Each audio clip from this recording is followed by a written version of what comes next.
Present from the planning staff this evening are Lee Batchelder, Penny Ashby, Emma McQuarrie, and Craig Bennett.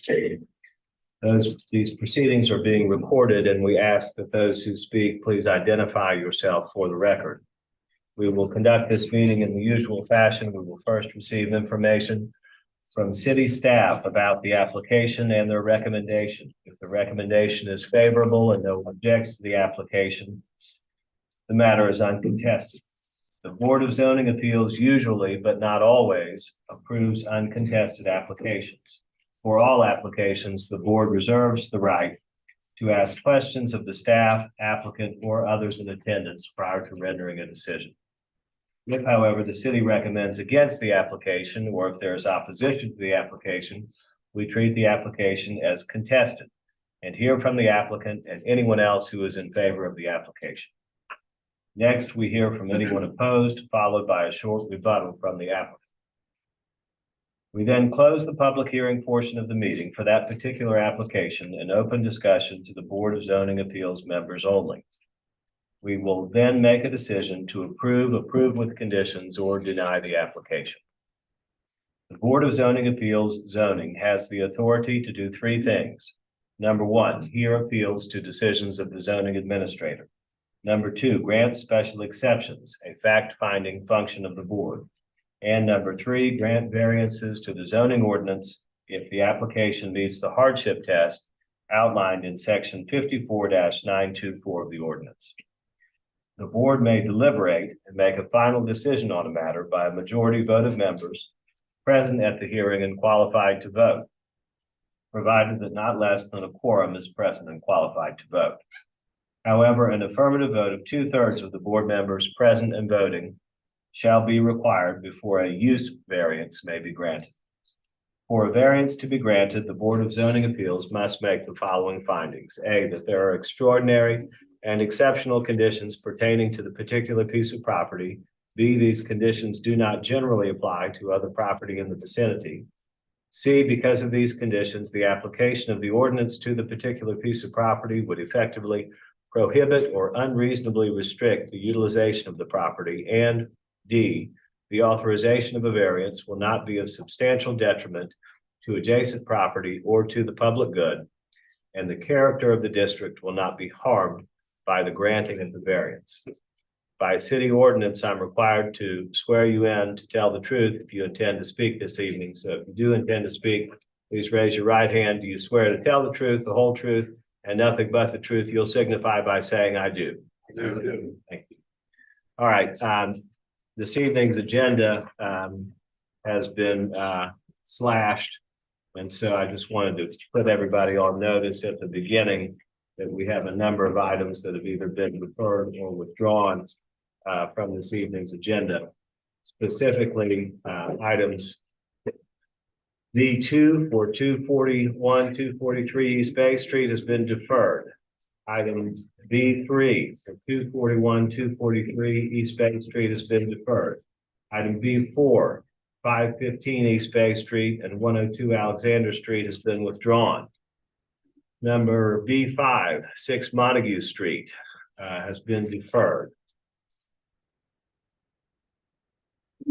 B10, 96 South Battery has been deferred. B11 for 58 Church Street has been withdrawn. B12 for 211 7 Farms Drive has been withdrawn. So if you're here on any of those applications, you may be excused because those applications will not be heard this evening. So we'll go to our agenda A1, review of minutes and deferred applications from previously advertised BZA-Z agendas. Number 1 is review of the minutes of the November 7, 2023 board meeting. Board members, you have the minutes in your packet of materials. Do I have a motion? So moved. All right, move to approve. Second by Ms. Grass. All in favor, please say aye. Aye. Any opposed? None are opposed. The motion passes. The minutes are approved. The next item on our agenda, B, new applications. 1, 728 Rutledge Avenue, North Central, TMS number 463-15-04-132, zoned DR1F, requesting an appeal of the zoning administrator's decision to deny a category 2 residential STR permit application. The owners are Angela and Dorsey H. Smith. The applicant is Dorsey Hayden Smith. Mr. Batchelder. 728 Rutledge Avenue is a residentially zoned property on Rutledge, just south of Grove Street and in the north central neighborhood.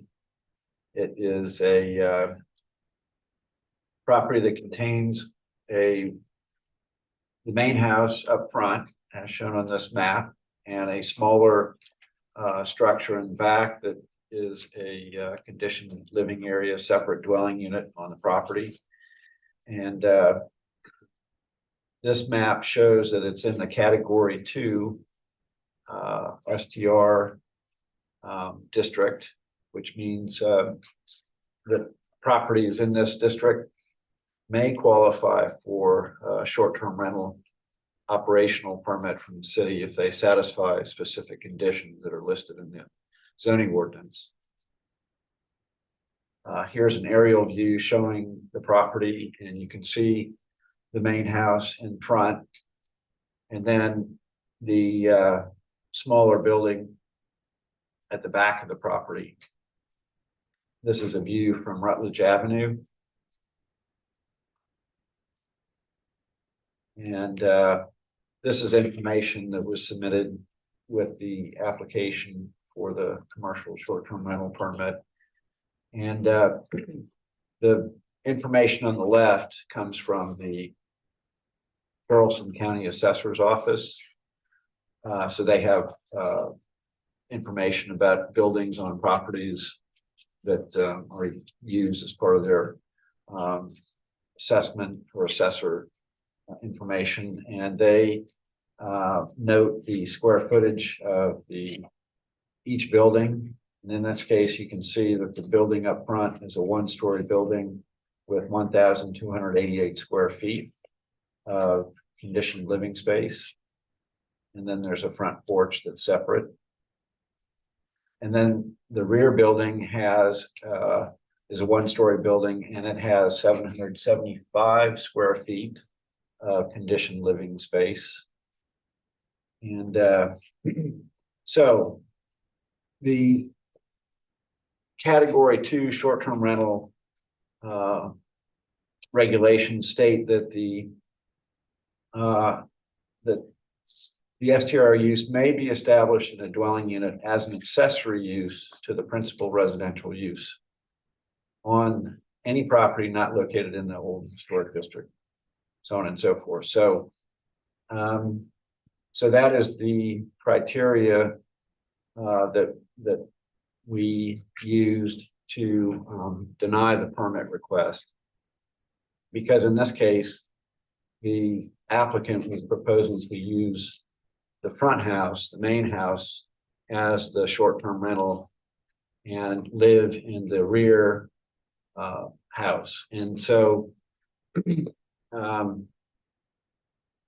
the terms of the zoning ordinance that state that it has to be an accessory use to the principal residential use. The accessory use term is defined in the zoning ordinance as a use that's incidental and subordinate to the principal use. And in applying that language, I think there's clear intent on the part of the city to establish that STR uses can go in a accessory building or an accessory use to a principal residential use, and the principal residential use should be larger than the short-term rental use. But in this case, there's a clear distinction between the main house and the rear house. And so we believe that the requirements of the zoning ordinance were not met with this application and denied the request. And so that was the basis for our decision. It's unusual to get this type of request. Generally, the people residing on the property are living in the main residence, and they have a small unit that or a smaller unit that they are able to rent on a short-term basis as the short-term rental unit. And so this is not a common type of request, but one we felt we couldn't approve. So that was our reasoning. Okay, thank you, Lee. And do I understand that the city recommends denial of the appeal? That's correct. Okay. All right. Just by a show of hands, is there anybody here who opposes this application for an appeal of the short-term rental permit denial? Anyone in opposition? Okay. No one's in opposition, so we'll hear from the applicant and or applicant's counsel. Good evening. My name is Nick DeRicchio, along with Grady Query. I represent the Smiths. I appreciate the board hearing from us yet again. I know we're seeing this as a new applicant, but this is the third time we've been in front of you. So we appreciate y'all's time. We appreciate y'all looking at it, but this boils down to statutory interpretation or code interpretation. Get this over a little bit. And what is accessory use definition? We can go over it. And the first thing in the accessory use definition in 54-120 is a use of land. It is not the use of a building, it is a use of land.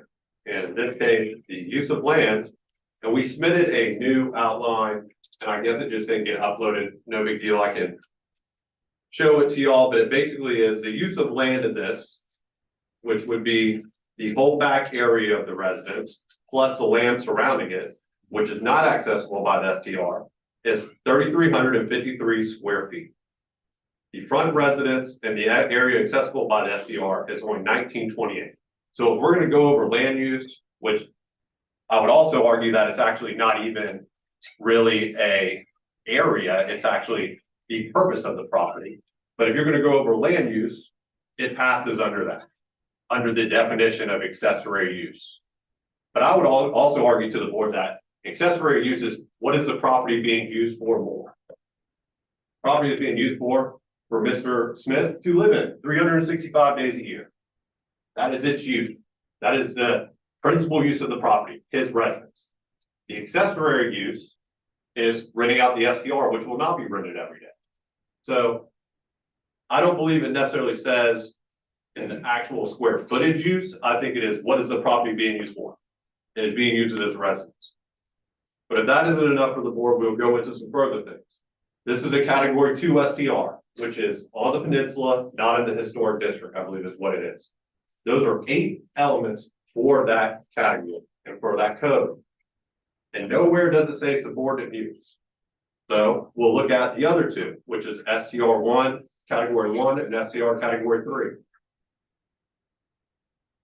1 second, let me get there. We're stuck on category 1, which is historic residence on downtown peninsula. The STR shall be subordinate and incidental to the principal residential use of the property. That is in STR 1. That is also in STR 3. This is equivalent to it. The size and character of the STR must be subordinate and incidental to the principal residence use of the property. That is in 1 and 3. It is not in 2. Since it is not in 2, we don't get to just put it into and say we're defining 2 as such. Because for some reason, whoever wrote the code and they looked at this diligently, they said, we're not putting that in this element for category 2. And I think a real reason why they probably did that is downtown Charleston has carriage homes and other residents or other pieces of property that are on the property that aren't attached to the main house. That doesn't happen mostly in new builds. New builds, you don't see that secondary area. So I don't think we get to bring that in and use it as a denial when it's not even in the category that Mr. Smith's property is in. Also, if you look at all the elements of that category, he meets every single one. His property meets every single one. So those are my main points. I will also go into, we got asked a question, which was an excellent question, and actually caught me on my heels a little bit. What is customary use of this property? Well, what I didn't know at the time was before Mr. Smith owned the property, both properties were rentals. If you want to define them as 2 separate individual properties. So the customary use of the front area of the front home was a rental property. Mr. Smith, when he bought it, has turned this into a primary residence.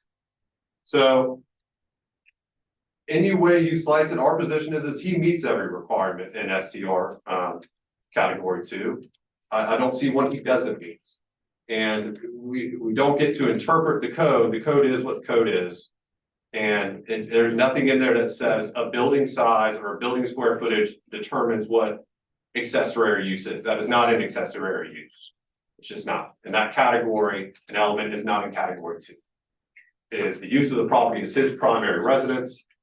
And even if you want to somehow use of land, he satisfies under the use of land too, because the use of land, the STR rentals will not have access to, there's a gate right here in the driveway. They can't go back there. They're not allowed in any of this area. So all of this is Mr. Smith's private residence, which also is bigger than the STR. Give me one indulgence.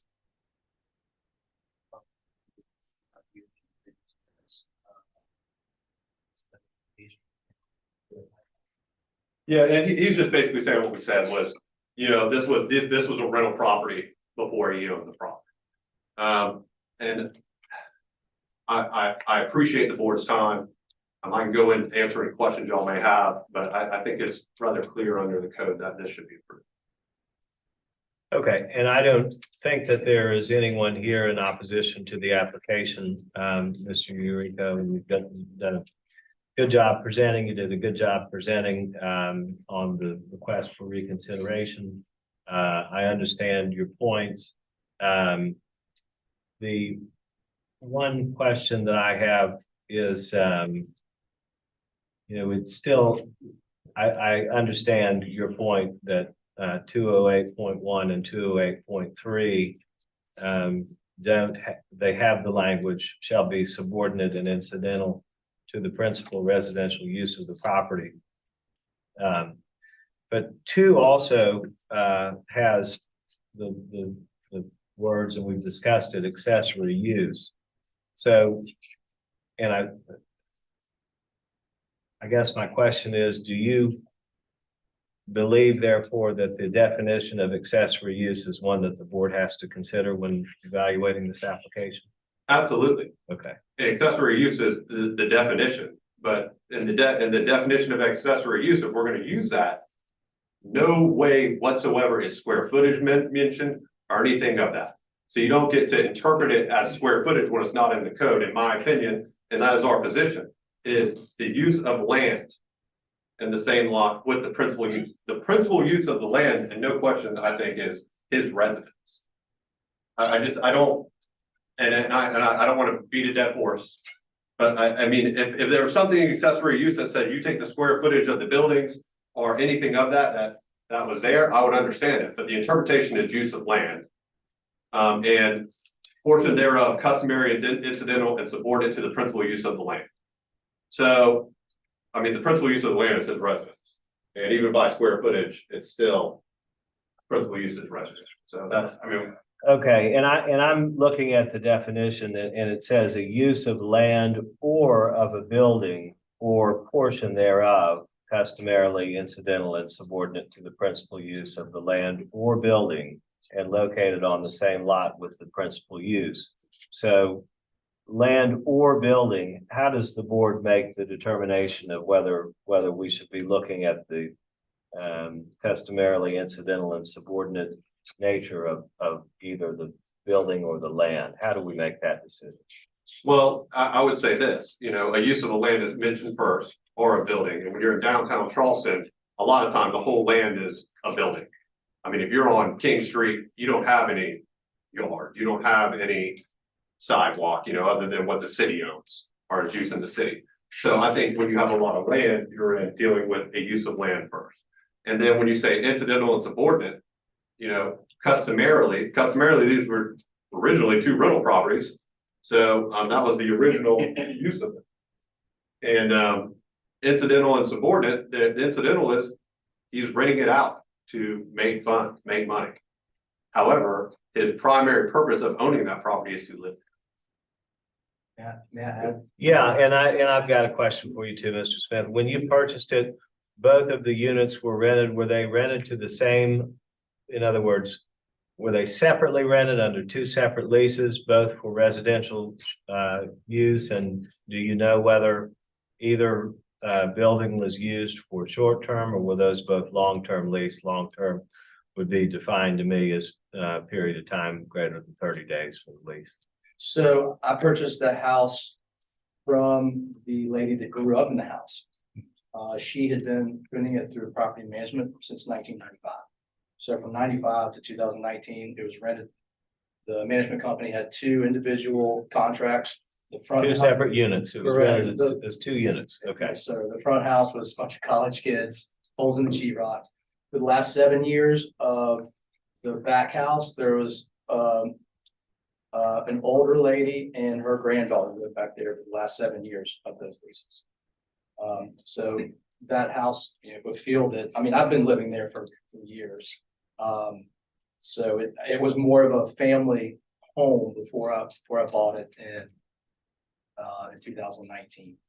And what I was going to say is, with the square footage aspect, the very first time I traveled to Charleston in 2016, stayed in an Airbnb on B Street. And the unit that I stayed in was actually, you had to walk up the stairs to the back of the house and to stay up in, the attic. I'm not sure what you have to have, its own kitchen. And so I can understand this interior square footage for that type of example, where you can use the upstairs square footage if it's not as much as the downstairs. Or somebody can't just live in a bedroom with a fire exit door and then have the whole building for a short-term rental. So I understand that language can be in there.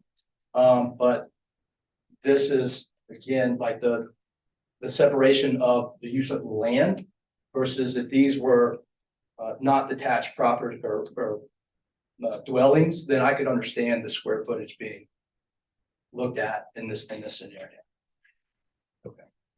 And so they were both under long-term leases when you purchased?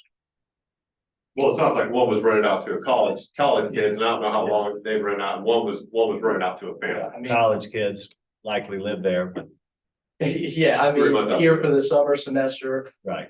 Okay, I get it. Yeah. So another question for you, Mr. Eurico. I don't know if you saw that the Preservation Society wrote a letter, a position statement to the board, urging the board to uphold the zoning administrator's decision. And in part, the Preservation Society wrote, we disagree with the applicant that the administrator does not have discretion to determine when an STR would be accessory to the principal residential use per the general requirements outlined in section 54-208A of the zoning ordinance.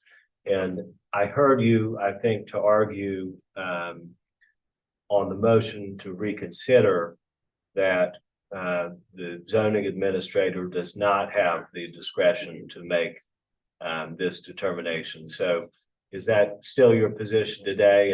And what is your response to the Preservation Society's position statement? Well, I was, and to be quite honest with you, Mr. Smith, when I received the copy, I never received a copy of that letter. I take your word for what it says, obviously. And I sort of got caught off guard because I didn't even know that hearing was going on today. So Okay. I found out about 2 o'clock in the afternoon when I was in court. My position is And I don't mind, I don't want to interrupt you, but I want to give you a fair shake, and I'm happy to. No, I believe what it says, what you say it says. I don't believe he has discretion, with all due respect to the administrator. I believe the administrator has to follow code. Right, and you don't get to interpret the code because I want to put different thoughts into what the code is. The code is what the code is. It is defined, it is in there, it uses definition, we define accessory use, every element's in that code. Now, that's my opinion. I think that's what the law is as well. I think you get to use discretion in certain areas, but this is not one of them. Okay. All right, so, sure, Lee, go ahead. If you're acceptable to this, I'd like to rebut some of the comments that were made. Sure. And I'll just point out that part of the Well, the ordinance lists the requirements that STR applications have to meet. It also lists the requirements for an applicant who's submitting an application to the city, and one of those requirements is that they submit floor plans for all of the habitable space on the property or buildings on the property. So we're looking at the floor plans for the buildings on the property, because that's this requirement that an applicant has to satisfy when they make their application. That's the information that we have to go by in making the determination. So we don't get information like this that outlines what their proposed use of the land is. That's not a requirement of the ordinance, so that shouldn't be a basis for our decision. And given the applicant's contention here that we are really making an interpretation of the code, and we're bound to follow the code, it may be wise for the board to accept and receive some legal advice. And I understand that there's counsel for the city here present this evening, and so it might be. I'll make a motion to go into executive session for receipt of legal advice regarding this application. All right, so if you'll just excuse us, we're gonna retreat into executive session. We're gonna receive, well, yeah, we need a second on that motion. All right, all in favor of that motion, please say aye. Aye. Any opposed? None are opposed. Okay, we're gonna proceed into executive session and receive legal advice, and we'll be back with you.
Yeah.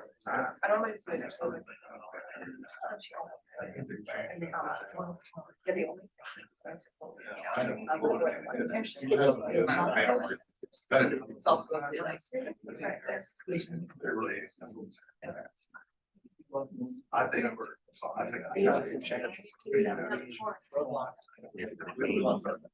Yeah, like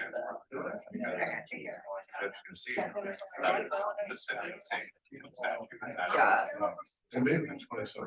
There's nothing accessory because that is square footage on the property is what is the accessory on the use of it.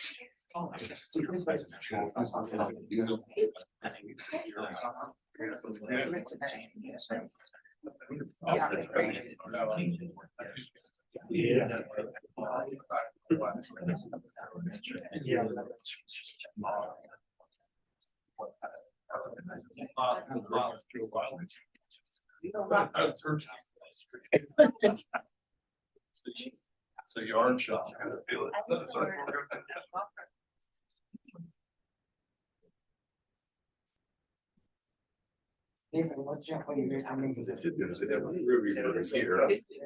See what happens. Move on. If they want to change the Yeah. code. Oh, it's all worth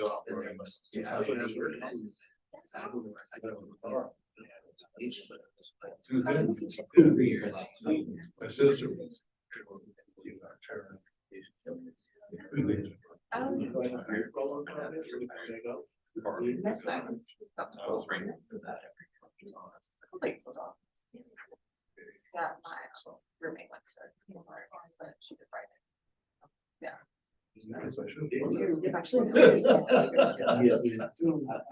Yeah, we are. I haven't. Yeah, I didn't go here, so.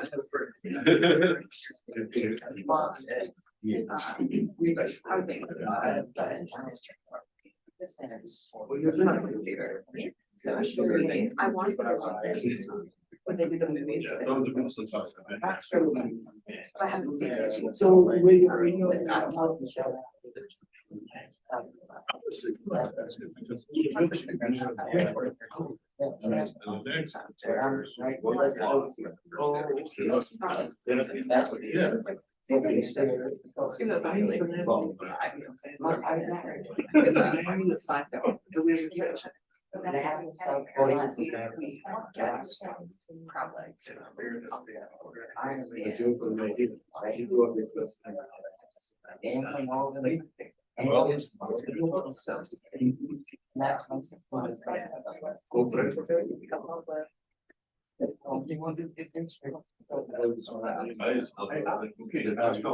I got to get it.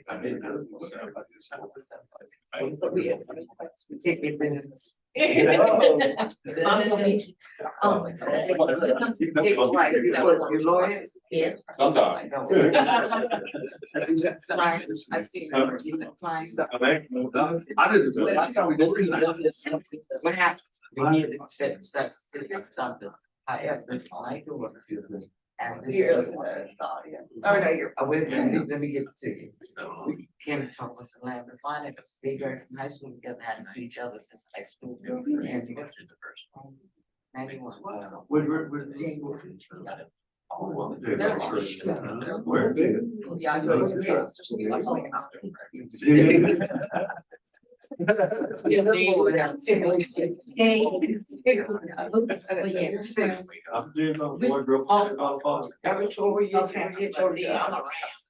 You James on a ranch, Fort and Fort Johnson trip.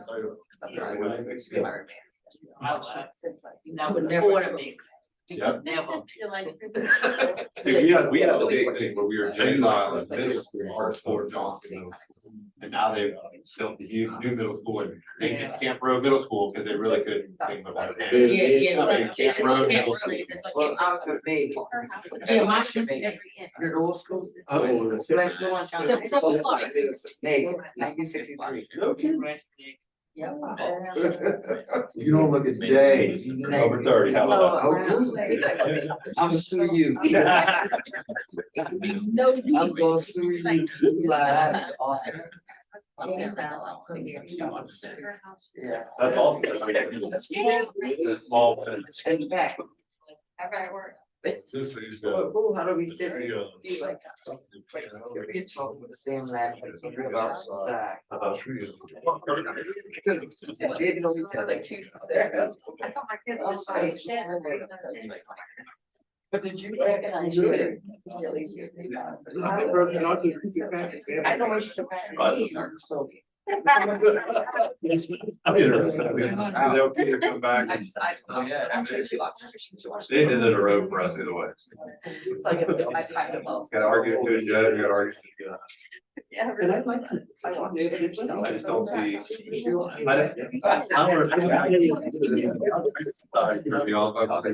Involved in this, Yeah. See, not. I'm so good for them too. Sometimes like the shops were great, but Well, they heard. Last time. I mean, this is gonna have any effect on housing, so that's ridiculous. Oh, I saw it.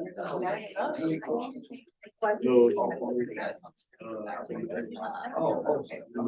And I watched all the scenes. Yeah, we.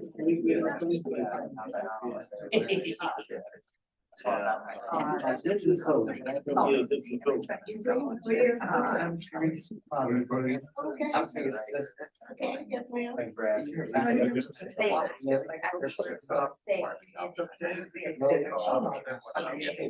we're having an effect on housing stuff. The restaurant. If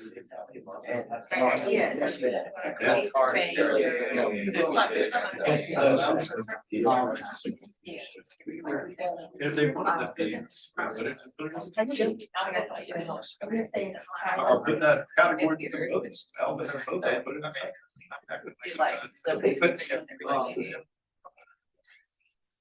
And then you walk out and it's the same. Yes. Which I'm gonna be working. Cause I thought. Being on computer, going through this little training for the small business. Being on the floor. Yeah, what time are you gonna be there? Like what? Myself or you, 3 times. I mean, it's. Because I. It's counter traffic. I mean,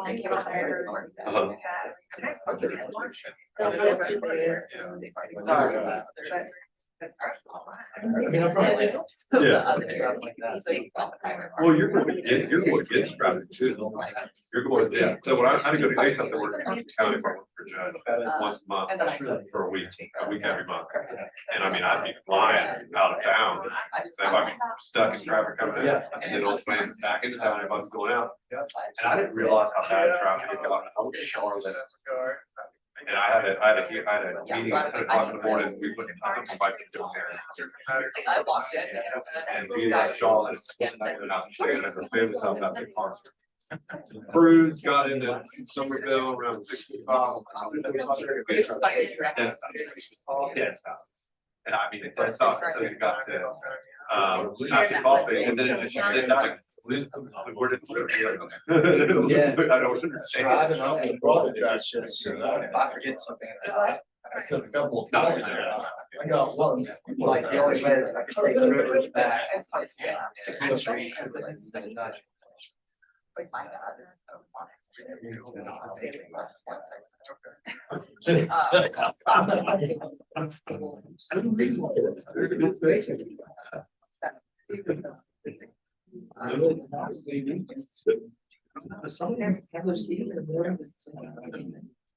Oh, man.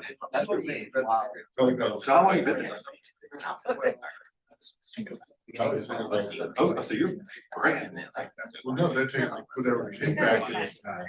Yeah. They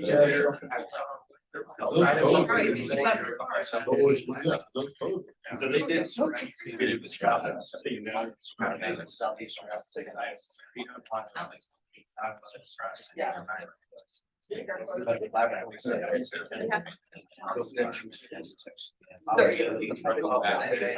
Yeah, that's fine.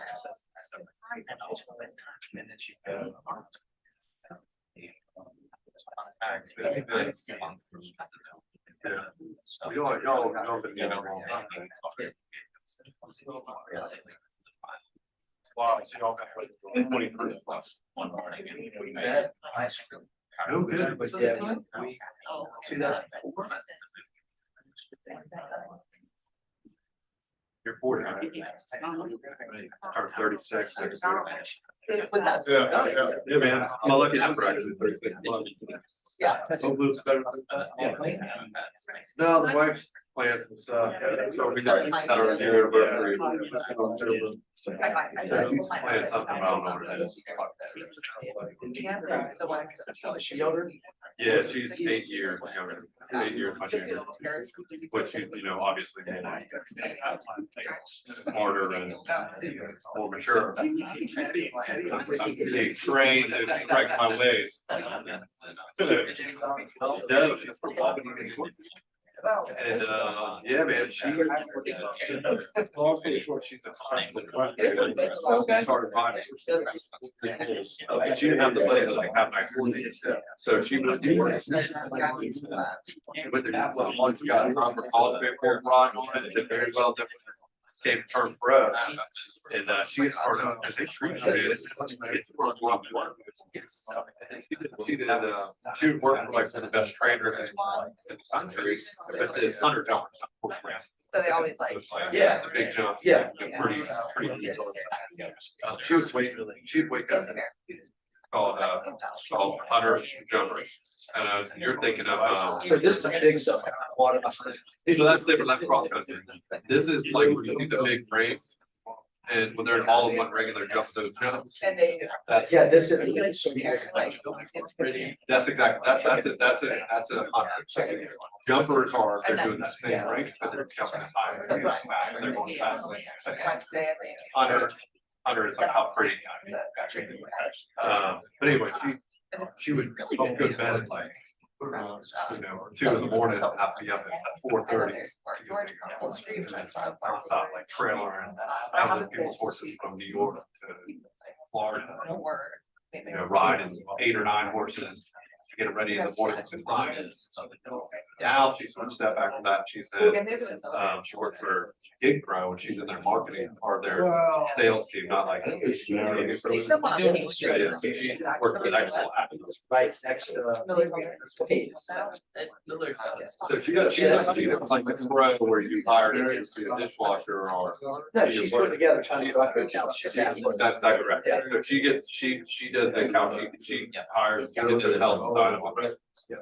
So the, And that's her main, but she also still trains. that's awesome.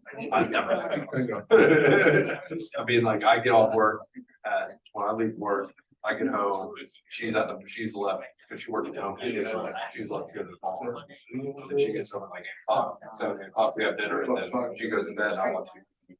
Where is the barn, like way out west now? So her main farm, she doesn't know, she has one main horse that she keeps in Georgia. That's on John's Island, but she has other clients. She has another client that's that board as well, and then she has other clients already, so like she could be sub ride on D 61 West Ashley, sub ride in John's Island. No, that was my family. So I mean, she knows it. Oh, my correct. Friend's mom. I have family. Funny part is, crazy, the way we met, They stay. we were at a pool, I was at my friend's, apartment pool, she was at her friend's apartment pool. She showed me how to write how much she can now. That was my, the friend. I think they stayed with them. Live, they're both in the wet. Big box. Nice. Yeah. Oh, I'm sure. I would be much more, so, thank you.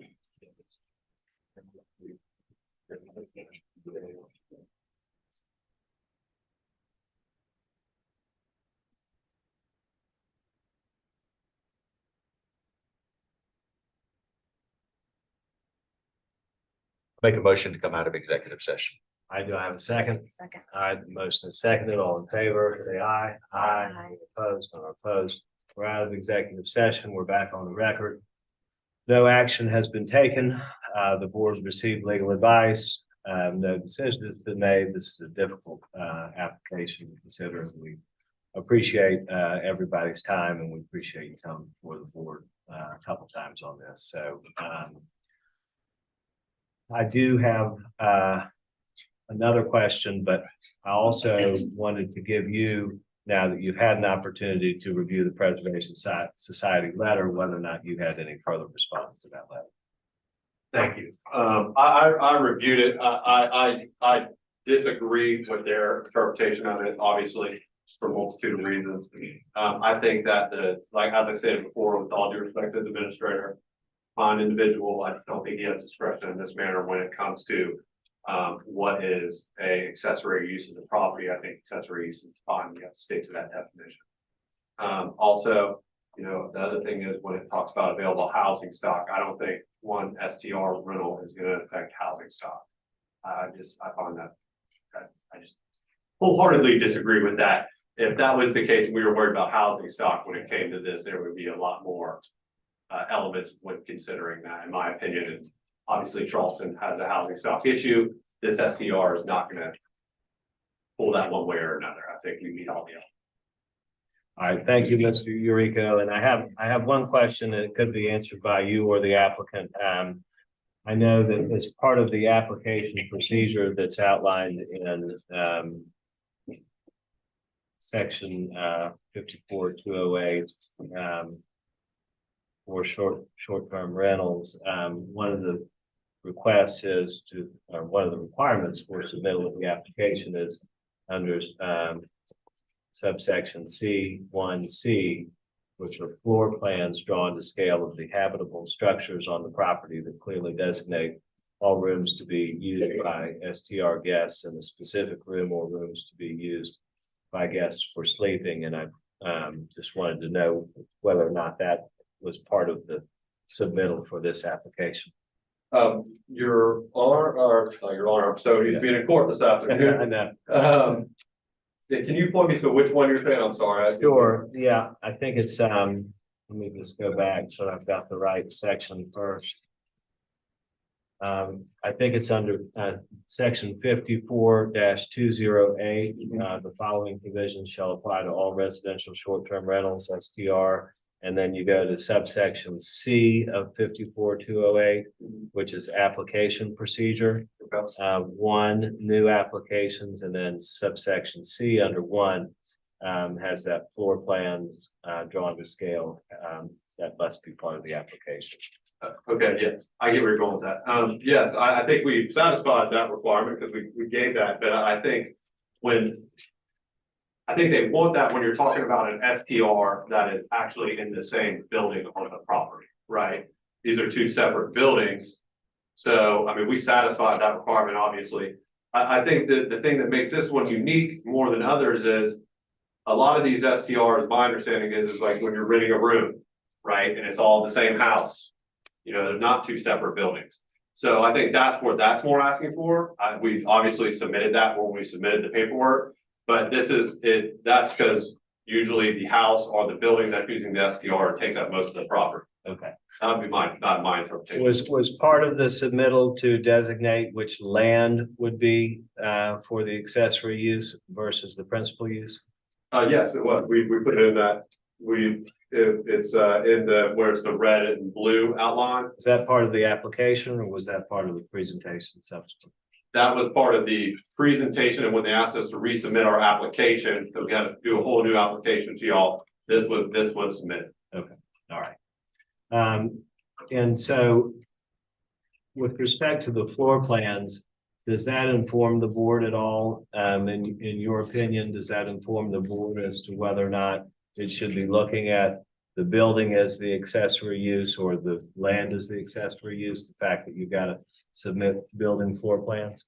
Well, I think that you need to see what's on the property, absolutely, and I think that's one way to see what's on the property. I don't think it gets to be determinative of the actual STR. I mean, it's obviously you got to jump through a lot of hoops when you're doing these kind of things, and that's one of them, and rightfully so. But you know, we not only submitted that, we submitted this as well because this is just as important when you're talking about land use. I don't think just because that's a part of it that we zone down on the floor plans of the residents. And that might be anywhere before what the fire marshal needs to see if there's enough exit or so on and so forth. So I don't think it's just for the square footage of the property. Okay, understood. And that's a good point. All right, so we'll close the public portion of the hearing. We'll have a discussion among the board members. Obviously, if we have other questions, we'll ask you. I appreciate it. Okay. All right, any discussion, any questions for me or the city or? We just keep having this discussion of land versus the floor plan square footage. How is that addressed in the ordinance? Well, I think we've talked about a little bit about the definition of accessory use, and I think accessory use is built into the requirements for short-term permit approval, and I don't think that there's any dispute about that. It's in all three of these subsections 1, 2, and 3. In STRU and section 54-208.2, an STR use may be established in a dwelling unit as an accessory use to the principal residential use, so on and so forth. So that accessory use definition is something that's contained in the appeal, and also just reading it in 54-120, accessory use. A use of land or of a building or portion thereof customarily incidental and subordinate to the principal use of the land or building and located on the same lot with the principal use. So when we had the motion to reconsider, I think there was some discussion about customarily, what would this customarily would this property have a principal or accessory use for which buildings? Which building would be subordinate customarily? Now, the applicant and his counsel, they pointed out that here, in terms of customary use, that both of these units were leased as separate units for some period of time. So in that sense, customarily, they would argue it means what was done with the property prior to the time that they purchased it. And the board has to decide whether customarily means how the property was used prior to an owner's acquisition of it, or whether customarily means how a property would normally be used in the ordinary usage of a property.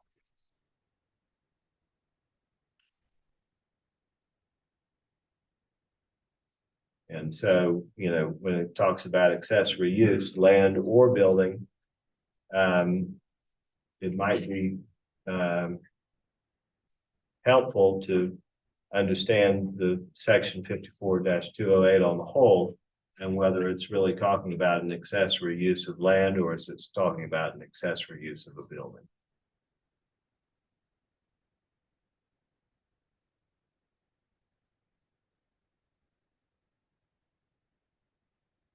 Steve, do you have any thoughts on that? Well, my thought is that it's the building.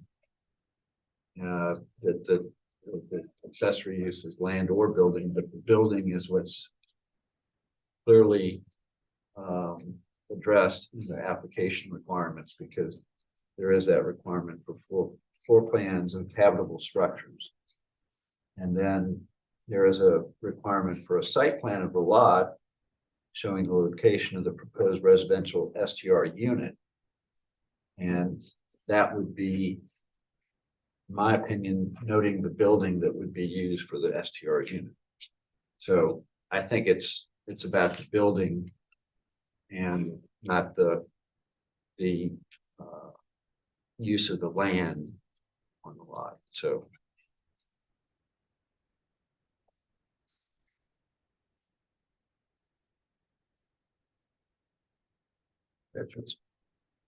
Grants, any thoughts? I mean, that makes sense that it's part of the application that, the land or building, and that we're looking at the building use because of the application requirements. As Mr. Batchelder stated, I think that makes sense to me.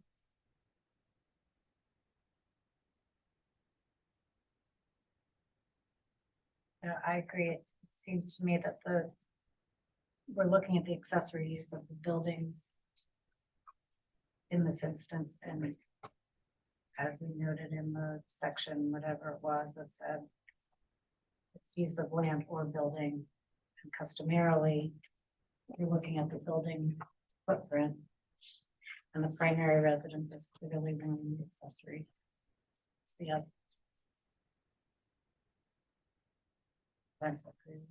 The way we interpret it.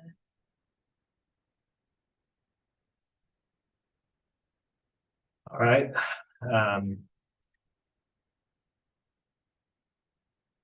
Is there a motion?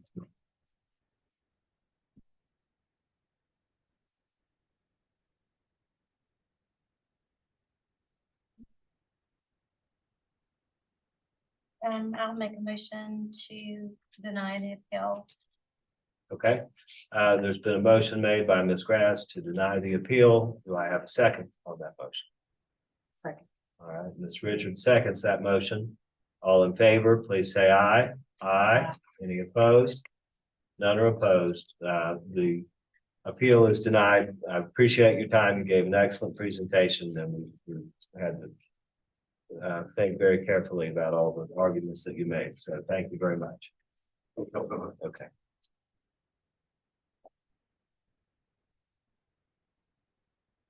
All right, the next item on our agenda, we're going to go all the way down to 6, 184 Broad Street, Charleston Village, TMS number 457-12-01-103, zoned STR, requesting a special exception under section 54-110 to allow a two-story addition, living room, dining room, kitchen expansion, master suite expansion, porches that extends a non-conforming 21.7-foot front setback and a 4.9-foot rear setback, 25 feet and 25 feet are required. The owners are Bill Drivebits and Nancy Cantello. The applicant is Ben Dameyer, Classic Remodeling. Mr. Batchelder. This is a residential property at the corner of Broad and Rutledge Avenue.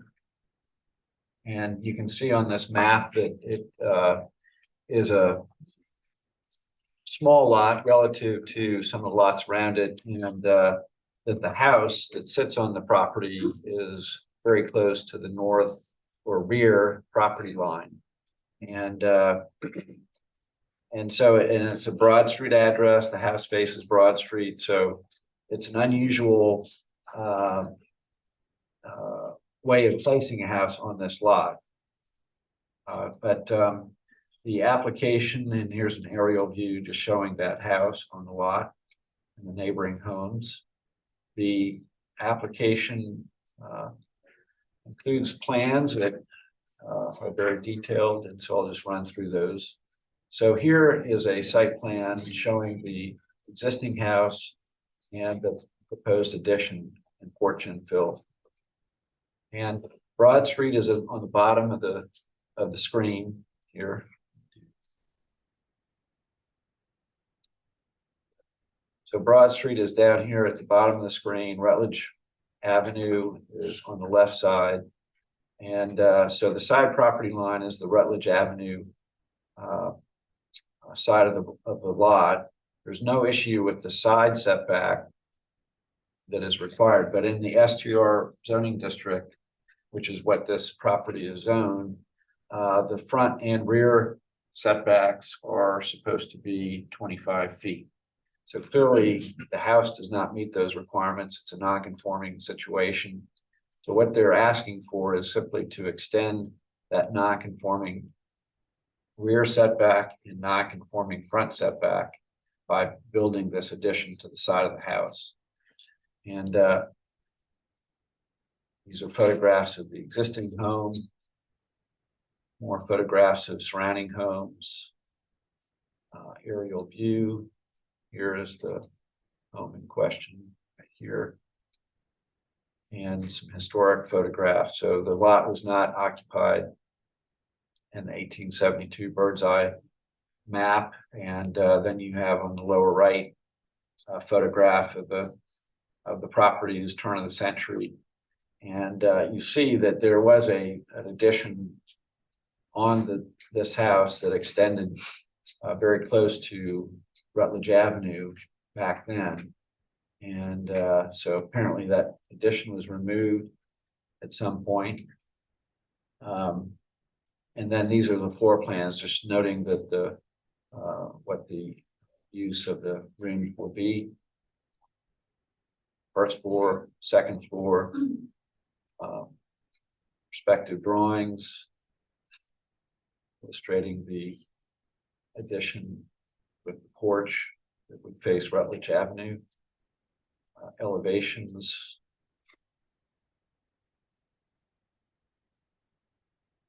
And the garage, I don't believe is an issue here. This is just I guess drawings indicating the changes that they're proposing to make to the existing garage. And then finally, the applicants have secured letters from both of the adjoining neighbors, the Rutledge Avenue neighbor at 22 Rutledge, who is probably the most affected by this proposal. Mr. Craig indicates that they're in support or have no objections or no problem with the project. And then the neighbor at 182 Broad Street, Mr. Pelzer, also indicates that they are not objecting to this request. So, with that, I'll conclude my presentation. Our recommendation is for approval. This is a special exception. And so it's a finding that the light and air impacts on the adjoining properties will not be of substantial detriment to the neighboring property. And in this case, it's clear that that would not be the case. So our recommendation is for approval. All right, thank you, Lee. Can I ask a question real quick?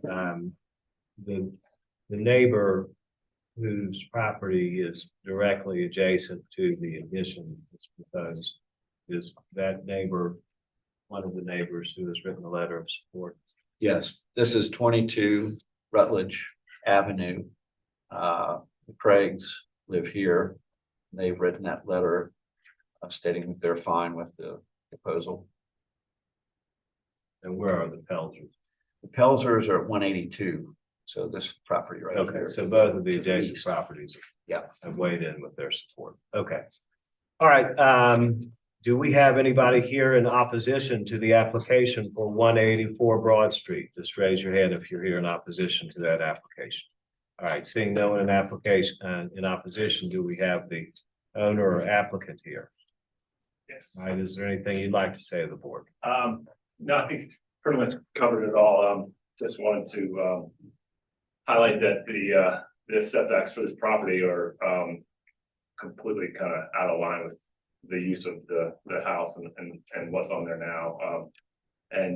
We just were asking for extension of those non-conforming conditions. All right, thank you. We'll let you know if we got any questions. Okay. Yes, sir. Any discussion, any questions for the city? Everybody ready to make a motion? I'll make a motion for approval. All right, Mr. McKay moves to approve. Ms. Grass seconds the motion. All in favor, please say aye. Aye. Any opposed? None are opposed. The motion passes unanimously. And the special exception for 184 Broad Street is granted. Thank you. Thank you. All right, the next item on our agenda is B712 Wardman Road, Grove Creek, EMS number 415-08-00-059. Zoned SR1, requesting a variance from section 54-301 to allow a one-story detached garage with a 5-foot side setback and a 5-foot rear setback. 9 feet and 25 feet are required.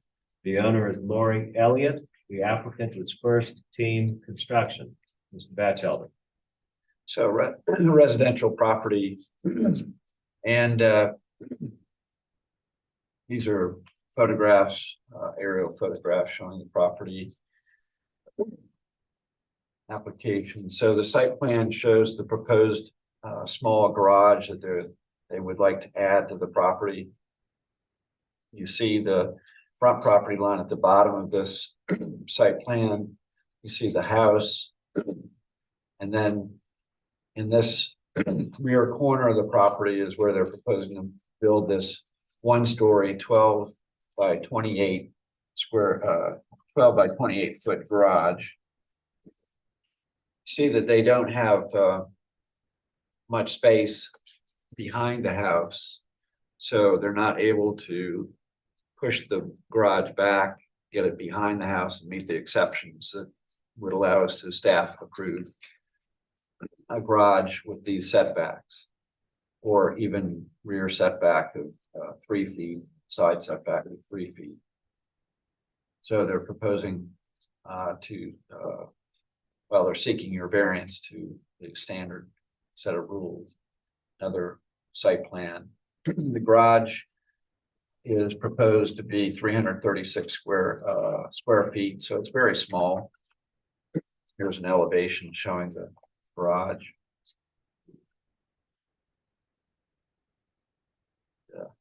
And then they've secured letters or signatures indicating that the adjacent neighbors at 10 Boardman and 9 Crayshell Lane do not object to this request. And if I go back to the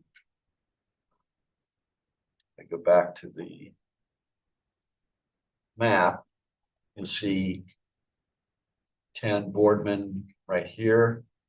That's the residence to the side where the garage is proposed. And then 9. Trayshell Lane is right here behind 12 Boardman and has a corner of the property that would be close to the garage. So I think in light of the conditions of this lot, I think they satisfy the variance requirements. Our recommendation is for an approval. All right, thank you, Lee. Is there anyone here tonight in opposition to the application for 12 Boardman Road? If you're in opposition, please raise your hand. All right, seeing no one in opposition, do we have the owner or applicant here present? All right, is there anything you'd like to say to the board? Other than that, this seems like a huge project compared to everybody else's. Other than that, not really. All right, could you please identify yourself for the record? My name is Gary Johnson. I'm with First Team. All right, thank you, sir. Yes, sir. All right. Any questions for the city? Questions for Lee? Discussion? Ready to vote? Move for approval. All right, Ms. Grass moves to approve. Second. Ms. Richards seconds the motion. All in favor, please say aye. Aye. Any opposed? None are opposed. The motion passes unanimously and the variance for 12 Boardman Road is granted. Thank you. The next item on our agenda, BA 52 St. Margaret Street, Wagner Terrace, PMS number 463-11-04-016, zoned SR2, requesting a variance from section 54-301 to allow a 2-story addition, den master bedroom suite that connects a 1-story detached garage to the main house to a 1.4 foot rear setback and 3.4 feet side setback. 25 feet and 9 feet are required. The owner is Thomas A. Cree. The applicant is Seraphin Michael Milan. Mr. Batchelder. The residential property in Wagner Terrace. It's a corner lot. And you'll see on this zoning map that the property includes a small garage in the back corner. What's being proposed is a 2-story addition that would extend from the back of the house and connect to that 1-story garage. This is the existing site plan. You see the garage in that back corner. And proposed site plan, here is the addition that is that they're proposing, shaded on this site plan. It's a 2-story addition, so there's a 2nd floor in this section of the house, but otherwise it's a 1.5-story home. And elevations proposed is on the bottom.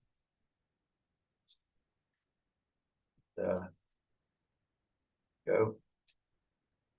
So, and then they have secured a letter from the president of the Wagner Terrace Neighborhood Association indicating that they support this request. And also a letter from, or letters or signatures from owners at 58 St. Margaret, 46 St. Margaret, 49 St. Margaret, 61 Gordon Street. So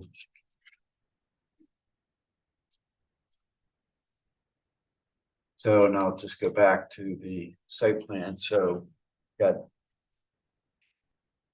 58 is right here across 12th Avenue from the subject property. 46 St. Margaret is the property right next door on the other side. And 61 Gordon is property right here, kind of catty corner on the Gordon Street side of that 12th Avenue across the street, subject property. Then 49 St. Margaret would be directly across St. Margaret from the subject properties. A number of adjacent neighbors or support don't object, so. And it's a variance because the addition changes the small accessory building in the back to be part of the principal structure. So basically, the addition by connecting to that building means that the main residence is now 1.4 feet from the rear property line and 3.4 feet from the side property line. So that is the request, and our recommendation is for approval. All right, thank you, Lee. Anyone here in opposition to the application for 52 St. Margaret Street? If you're in opposition, please raise your hand. All right, we have no one in opposition. Do we have the owner or applicant present? Applicant. Yes, sir. Could you please state your name for the record? Sarah Michael Milan. All right, is there anything you'd like to address with the board? No, sir. All right. Ms. Grass has a question. Could either Mr. Batchelder or the applicant explain what the hardship is for this variance, please?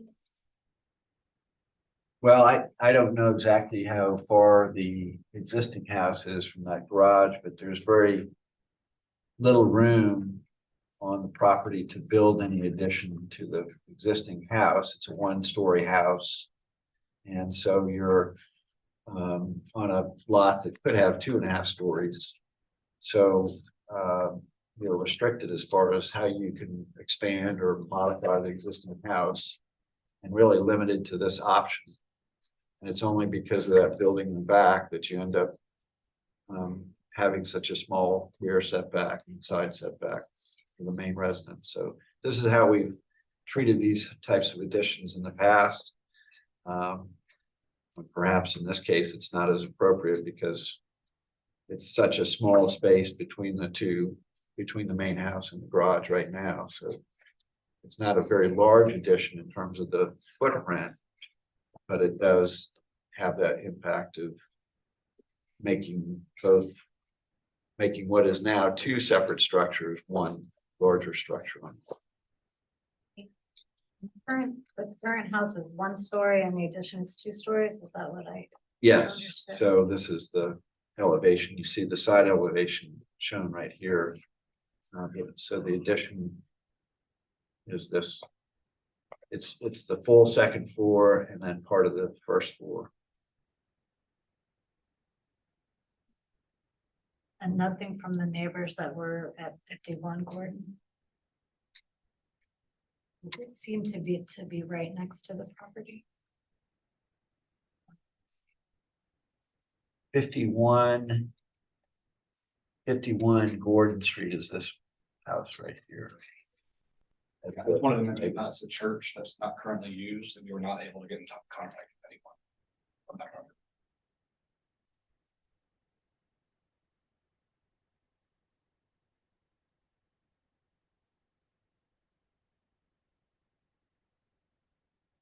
All right, so the church is vacant. Correct. We're only used on a very irregular basis. They don't do services or anything. We struggle to get in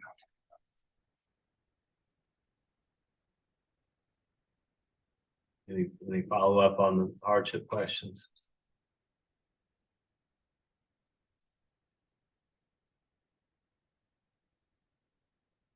Feel that it changes the character of the neighborhood a little bit. I think the 2-story is, I mean. Yes. I do, the 2 stories does to me, but that's another reason I don't really understand the hardship for the 2 floors. I mean, I can see the extension and connecting the 2 structures, but with 1 story continuous, not the 2nd story.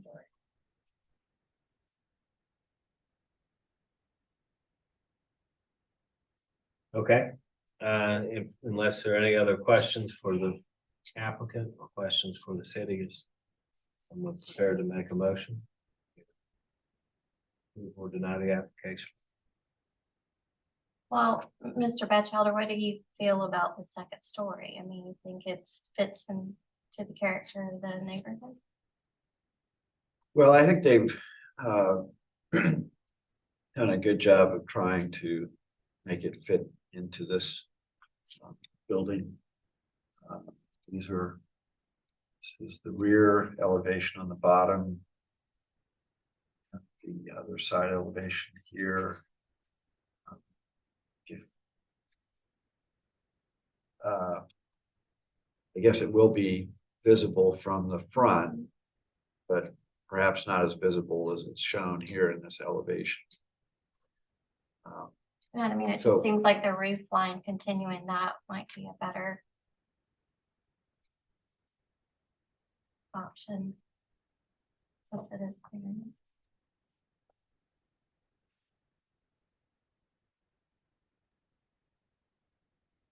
I'm with you. I'm looking at the GIS. And I'm looking at looking at the number of two-story buildings around there. And I'm noticing kind of like this duplex over here is 2 stories. And then I look at the rhythm as it goes down the street. I'm comfortable with the idea that there are adjacent 2-story buildings. Then you slide down here, it goes back to more character of a 1-story, this direction. A couple 1-stories, but then we jump back in 2 stories and some apartments over here. Then across the street, I share with you, there's a 1-story, but then there's a series of 2-story buildings. So, I'll go ahead. I found this on the web. Serious talking. She has an opinion. Sorry. So I'm with you. I think there's a. Can agree, but I also see some character change in the neighborhood that's quickly occurring to encourage higher, denser use of properties.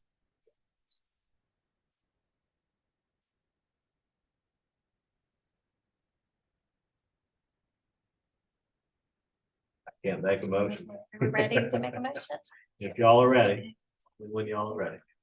I would make a motion to deny the request for the variance, to allow the second story addition. Okay, so we have on the floor a motion to deny the variance application. Do I have a second? Second. All right, Ms. Richards seconds the motion to deny. All in favor of the motion to deny, please say aye. Aye. All right, I'm going, all opposed, please say nay. Nay. Opposed. All right, so we have 2 for, 2 against the motion to deny. We do not have a majority vote to grant the variance application, and therefore the variance application is denied. Thank you very much. Appreciate your time. We are moving on to the next one.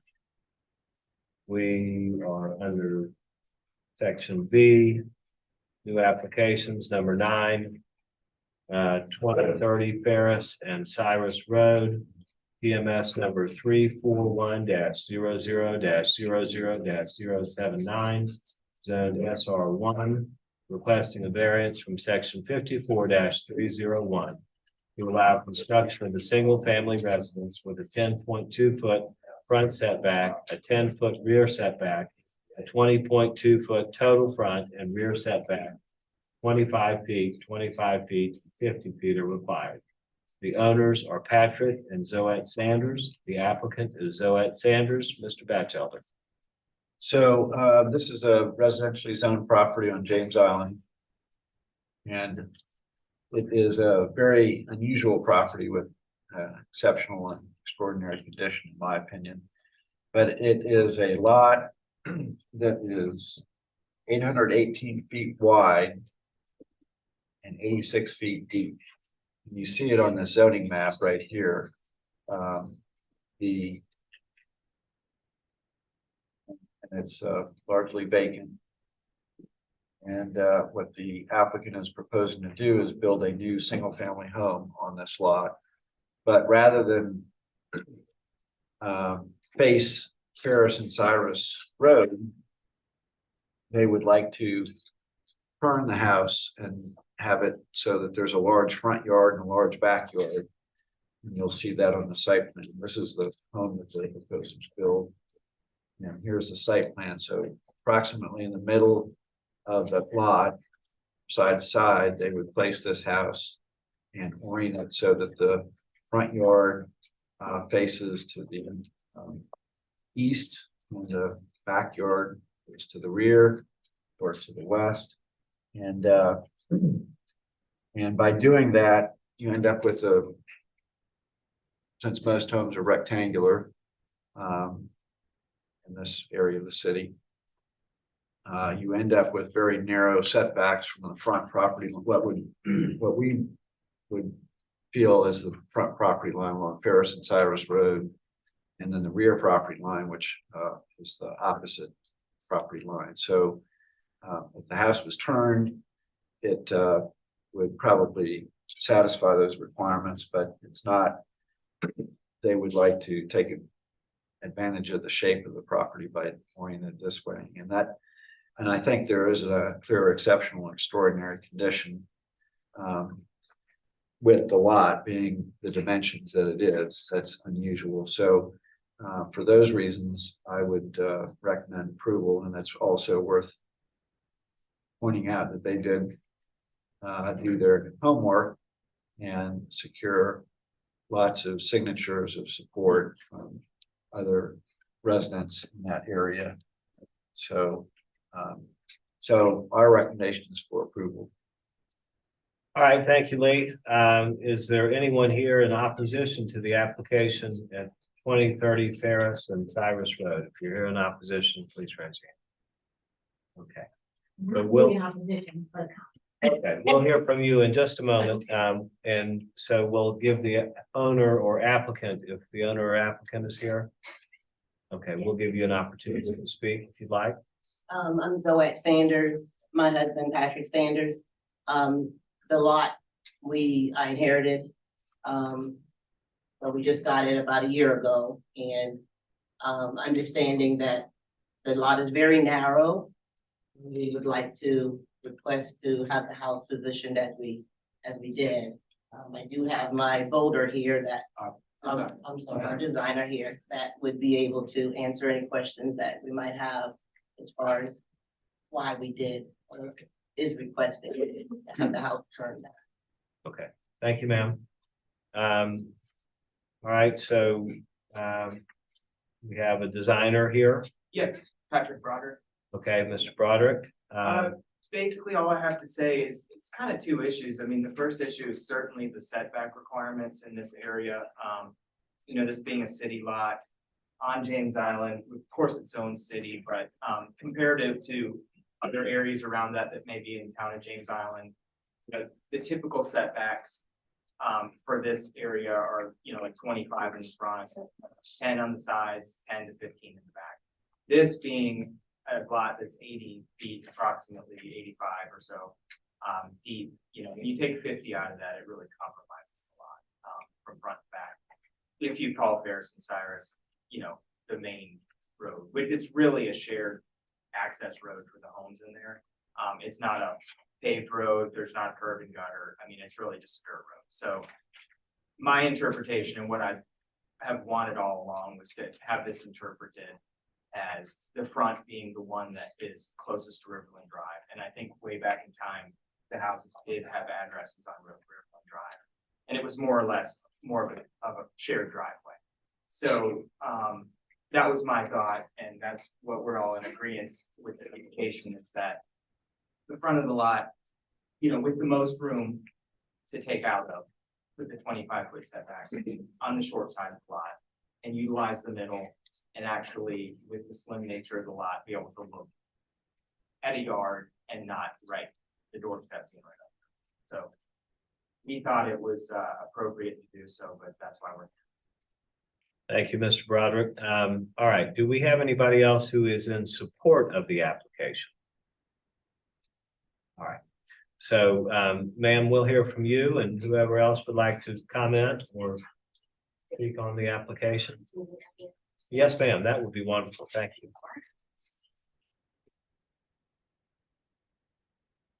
Hello, my name is Sharice Sanders. We're not actually related to the Sanders, but Okay, and Ms. Sanders, where do you reside, please? I live on Donald, Okay, but this is my family's land. okay, And let me first start off and say that we want the Sanders to be able to enjoy this property. We will celebrate once this house is built. So when I say opposition, it's just more of a comment. There's been a long history with respect to the boundary lines of the two properties. And I recently found that there was a survey done in 2002 that seems to, I am not a surveyor, but it seems to conflict with the current survey that was recently developed for this property. So we wanted to make sure that we had an opportunity to compare the surveys, just to be sure that they are in fact the same. If that helps at all, but we want to make sure that the property lines are the same. There's been a long before me disputes about where the property line stands, and I think we all would like to just get it resolved once and for all. If we can just maybe defer it and verify that the lines are correct, but again, we want the Sanders to be able to enjoy their land. okay. And Mrs. Sanders, is that an issue that you have discussed with the applicant Sanders, or is this the first time they're hearing? This is the first time I've heard of the survey, the most recent survey, but this idea of the land and the boundaries and that kind of thing has been discussed before. Okay. Perhaps with the previous owner. And so in your mind, there's a question as to whether or not the boundary lines as depicted for the lot on the application are correct. Is that right? That's correct. And based upon what you understand, based upon a prior survey, it may or may not be inconsistent with the boundary lines on the application. That's All right, do we have any questions for Mrs. Sanders while she's here? Anything else? Okay, all right, thank you very much. Anyone else here to speak on the application? We'll give you an opportunity to rebut in just one moment. I just want to be sure we don't have anybody else in opposition. Okay, nobody else is here in opposition. We'll hear from Patrick and Zoet again. Thank you. Sure.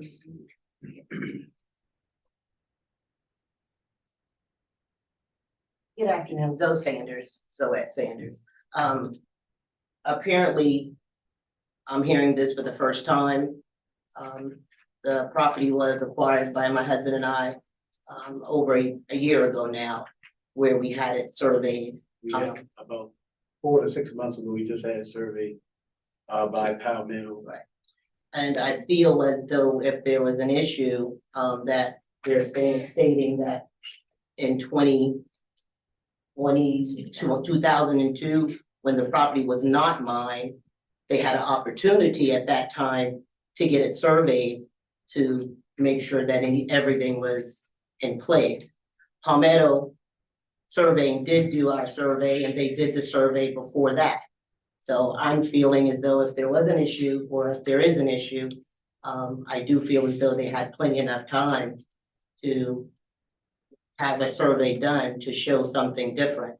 Well, what they told us today is they want to use the same company that we just used to do the survey, the 1994 survey. I think that they have that I've never seen. They said it came from Palmetto also. I know it's 2023 and that was done in 1994. We brought the property and did the survey. So I think the technology would be a little bit more advanced. And I'm sure the city would have, be showing any discrepancies that they might be in the lot as well. Do you think that it would be worthwhile or useful for you all to explain those matters to Mrs. Sanders and come back, or would you like to proceed this evening? I do feel as though, as she stated, there was some dispute between the families, my father and who owned the property previously. I don't have a problem with the family. I'm coming into the neighborhood. I grew up in the neighborhood. My husband and I just sold our home in West Ashley and coming back on the island. Ready to go. I've waited over a year now to try to get my plans. Staying with the in-laws, they don't like my dog in the house. I am ready to go, and I'm just feeling a little bit like if there was a dispute, this is something that may not necessarily. We just had the survey done. Right, and the survey was done previous by Palmetto as well, so I'm not quite sure. Did y'all have two surveys, one when you bought the property and then you just had another one done in 2023 this year?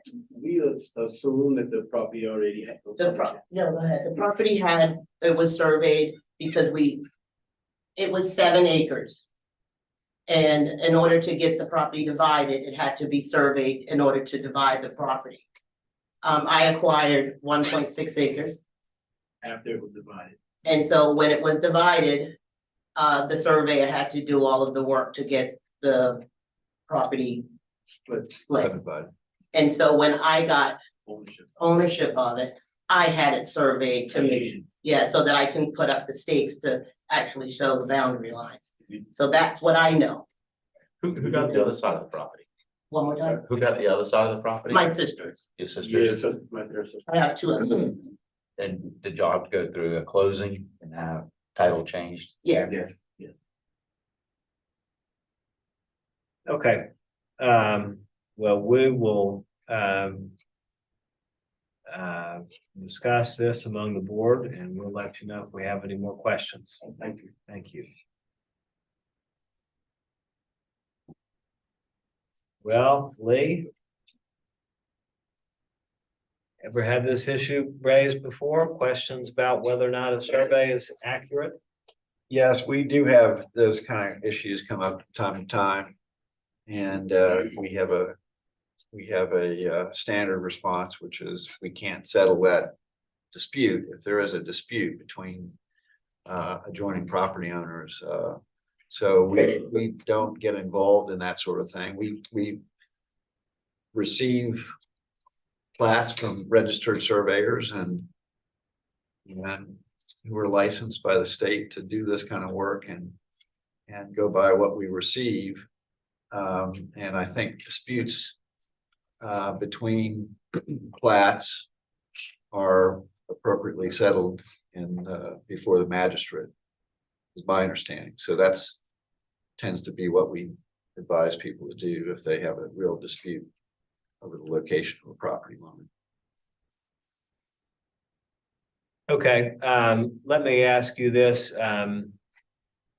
Mrs. Sanders, who commented rather than opposing the application.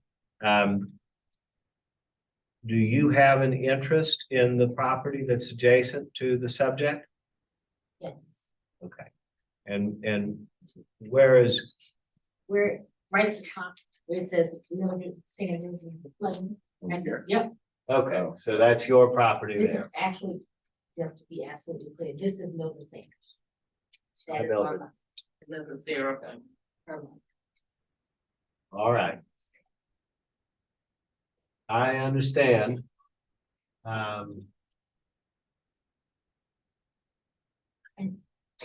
Can you inform me any better as to the nature of that issue in terms of just where the boundary line is located? You think it might be a little bit, their lot might be a little bit narrower than is shown on this survey? Is that what you think? That is my understanding, although again, I'm not a survey, I don't know.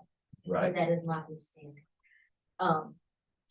And again, I propose that we have, because it was Palmetto that did the survey both times. It's just that we didn't have an opportunity. I didn't know when it's own completely, stated. I didn't know anything about the bill. But if we could just get in a room or confirm with Palmetto that either the survey done in 2002 is correct, or that there's been updated in the survey now that was done in 2023 is correct. we're not opposing them being able to use their land. We just need to make sure that that land, as noted on that document, is preserved. That too is family. It is very deep. We just want to make sure that the line demarcation are clear. And once that's done, we'll celebrate the build as well. Sure, sure. Survey 4 months ago. No, it's been over a year ago. So the first survey, when the property was divided, was done, there was no contention when the survey was done, it split the property. And we just recently did And a they survey live- all by the same company. Mrs. Fleming lives there, so she knows that we were in the process, they know that we were in the process, so And this is they the could have first had a time we're survey hearing done. this, when we- If they were disputing, they could have had a survey done. I'm I just hearing this. I understand. So, when my only hesitation on this is that part of the reason for the variance is the configuration of the lot, correct? Right. And so if we're making a decision based upon the lot as surveyed as submitted, and there's a question about the accuracy of the survey, gives me a little pause. If we deferred, would we be able to get it on the agenda in 2 weeks, or would they have to wait for a month? No, we could hear it in 2 weeks Okay. if they're able to. Is there a way that you would agree to defer this for 2 weeks just to iron out this issue, or see if it can be ironed out? And we'll come back. I would be open to that, Okay. with them having to get a survey done within 2 weeks so that it would not hold up our building. Yeah, I would like to see, you know, if you are claiming that this is not the correct property line, the board will decide what to do. But if the board decides to defer, what I would like to see, if you can't work it out over the next 2 weeks and you can't say, yeah, this is the line that everybody agrees is the real line, then I would like to have you submit something to this board that shows what your position is Absolutely. on as to why their line is incorrect. Because I'll tell you, I would be inclined, I can't speak for the board, but I would be inclined to grant the variance if there's no proof that the line that they have is wrong, okay? I would agree. Okay. Yes, ma'am. You want to, I'm Vanessa Gordon, yes, ma'am. and the only reason we bring this up is because of the change of the interior of the home to Riverland Drive. Because then now the setback would be 9 inches. We had sent them a letter early in the year telling them that when they put the fence, that we noticed the fence there, we felt there might be some discretion in the land. But we are doing work to the land to clear, so we weren't planning on doing another survey until we got everything clear. We are willing to do it now earlier if need be, but the only reason because if the house was situated with the front Ferris and Cyrus and the back ours, it would be 25. And there would be more of a setback where once we cleared it, we can clear up the line. But since it's only 9 feet now, 9 or 10 feet, then that's why we came and said we would like, so there's always been an issue in the past with her father and my grandfather, my mom, with land where stakes would be placed and stakes moved. So that's the only thing. Okay. I feel like right now. And let me just say, Finish. go ahead. Right now, I think that this, with the folks we have now, this will no longer be an issue, but we want to make it clear, especially now that the interior is moving to Riverland Drive and the setbacks for the sides are short. Okay.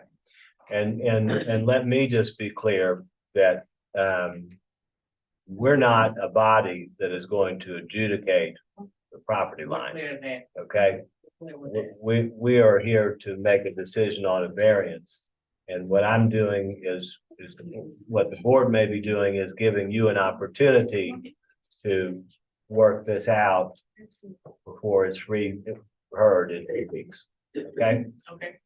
All right, so we'll, I'll make a motion for deferral. okay, move to defer, second the motion, all in favor, please say aye. Aye. Any opposed, none are opposed. The matter is deferred. You'll be back here in 2 weeks and we'll make a decision. Okay, thank you. All right, the next item on our agenda is down to B13, 860 Morrison Drive, TMS number 459-02-00-005 and 459-02-00-002, Zone UP, requesting a special exception under section 54-220 to allow a 250 unit accommodations use in an accommodations overlay district. The owner is ODP Hotel Owner LLC. The applicant is DSM Real Estate Partners, CO Seaman Whiteside. Mr. Batchelder. This, these two properties are located on Morrison Drive, just south of the Ravenel Bridge. And there was an approval granted some time ago for I think it was a 150 room hotel at 860 Morrison Drive, the smaller parcel on the of the two. And then the original plan was to do residential on the other piece. And plans have changed, and now they are coming back to request your approval for a new special exception to allow a 250 room hotel on the combined properties. And with the special exception request, so that was the zoning map. This zoning map here clearly shows that both of these properties are in the accommodations overlay zone. And with the request, it's a special exception, fact-finding function of the board. And there's a long list of requirements that applicants have to satisfy in order to receive your approval for a special exception. This aerial view shows both properties right here. And then this is a surface parking lot area over here that's actually owned by commissioners, or actually Charleston Water Service now. And so anyway, they have provided a very detailed submittal addressing all those requirements and plans and a traffic study. And just going down the list, and it's just a matter of checking all the boxes, and they clearly check all the boxes. So they've satisfied the special exception requirements, in my opinion, for this hotel. And so in light of that, our recommendation is for approval of the application. And the applicant is here, they can go through the application if need be, but their submittal, I think, is very thorough, addresses all the requirements. All right, thank you, Lee. Is there anyone here in opposition to the application for 860 Morrison Drive? If you're here in opposition, just please raise your hand. All right, nobody's here in opposition to the application. Do we have the owner or applicant here? Wilson, good evening. Good evening, thank you. Mr. Chairman, members of the board, I'm James Wilson with Bond Dickinson here on behalf of the applicant. With me are the architectural engineering ownership team, including Eric Harris, Malcolm Glenn, Jennifer Beal, Matt White, Steve Polhill. I'll quickly just give you a quick overview. Let Mr. Harris just run you through the floor plans, and then I'll just wrap up quickly just to make sure we hit the requirements for the record. As Mr. Batchelder said, prior plan was a 150 room hotel with a adjacent residential project that was going to be around 175 residential units. This new plan is for a 250 room hotel but the residential project is gone from the site. We're basically combining the two sites. We're just gonna do a single 250 room hotel, but then have this small area right here that says future development. And and that site is tentatively planned for an office and retail use. That's future use to be determined, but that's what we expect at the moment. The prior hotel was approved by this board last year. The year before that, we went through the rezoning of the property to include in the accommodations overlay, which is of course approved by planning commission and approved by city council. So city council has determined that this is an appropriate site for a hotel. The ownership has had extensive meetings with the neighbors, and we've got a few of the neighbors are here just to say a few words in support as well. This is part of the larger Morrison Yard development. Immediately adjacent to it is it's a new office building, and then continuing down Morrison is a residential project that has some retail components as well. The point of all that is there is an existing mix of uses that we believe this hotel complements well. We've got office, residential, obviously, some retail, and then we're going to include as part of this hotel project some restaurant use as well. There's a major redevelopment plan for the City Housing Authority property across the street that's getting underway. It will significantly increase the number of housing units over there as well, both affordable and workforce as well as planned for more market-based units as well. And just to give you a sense of that, I think there are 286 dwelling units today, and I think that is anticipated to go up toward like 2,000 or so. So a real significant increase in housing in this area. We think it's a good site in terms of accessibility. We've got the lease, as Mr. Bassler would describe, of the adjacent property from the Commissioner of the Public Works. Otherwise known as Charleston Water System for parking. And we got good accessibility, of course, to the I-26 and the Highway 17 and the cross down. With that, I'll hand it over to Mr. Garris to just try to quickly run us through the floor plan. Yeah, before we do that, Mr. Wilson, let me just ask you, what are we doing here again? Why are we back here if we've already approved this? Okay, because what you have previously approved is a 150 room hotel on just the smaller parcel, which is this. And now this new project is a 250 room hotel that will basically occupy this. Okay. And what was the planned use for that area that's becoming another 100 hotel rooms? The larger piece was the plan is a 175 unit residential apartment project originally. Okay. And yes. So was that part of what council approved on the rezoning?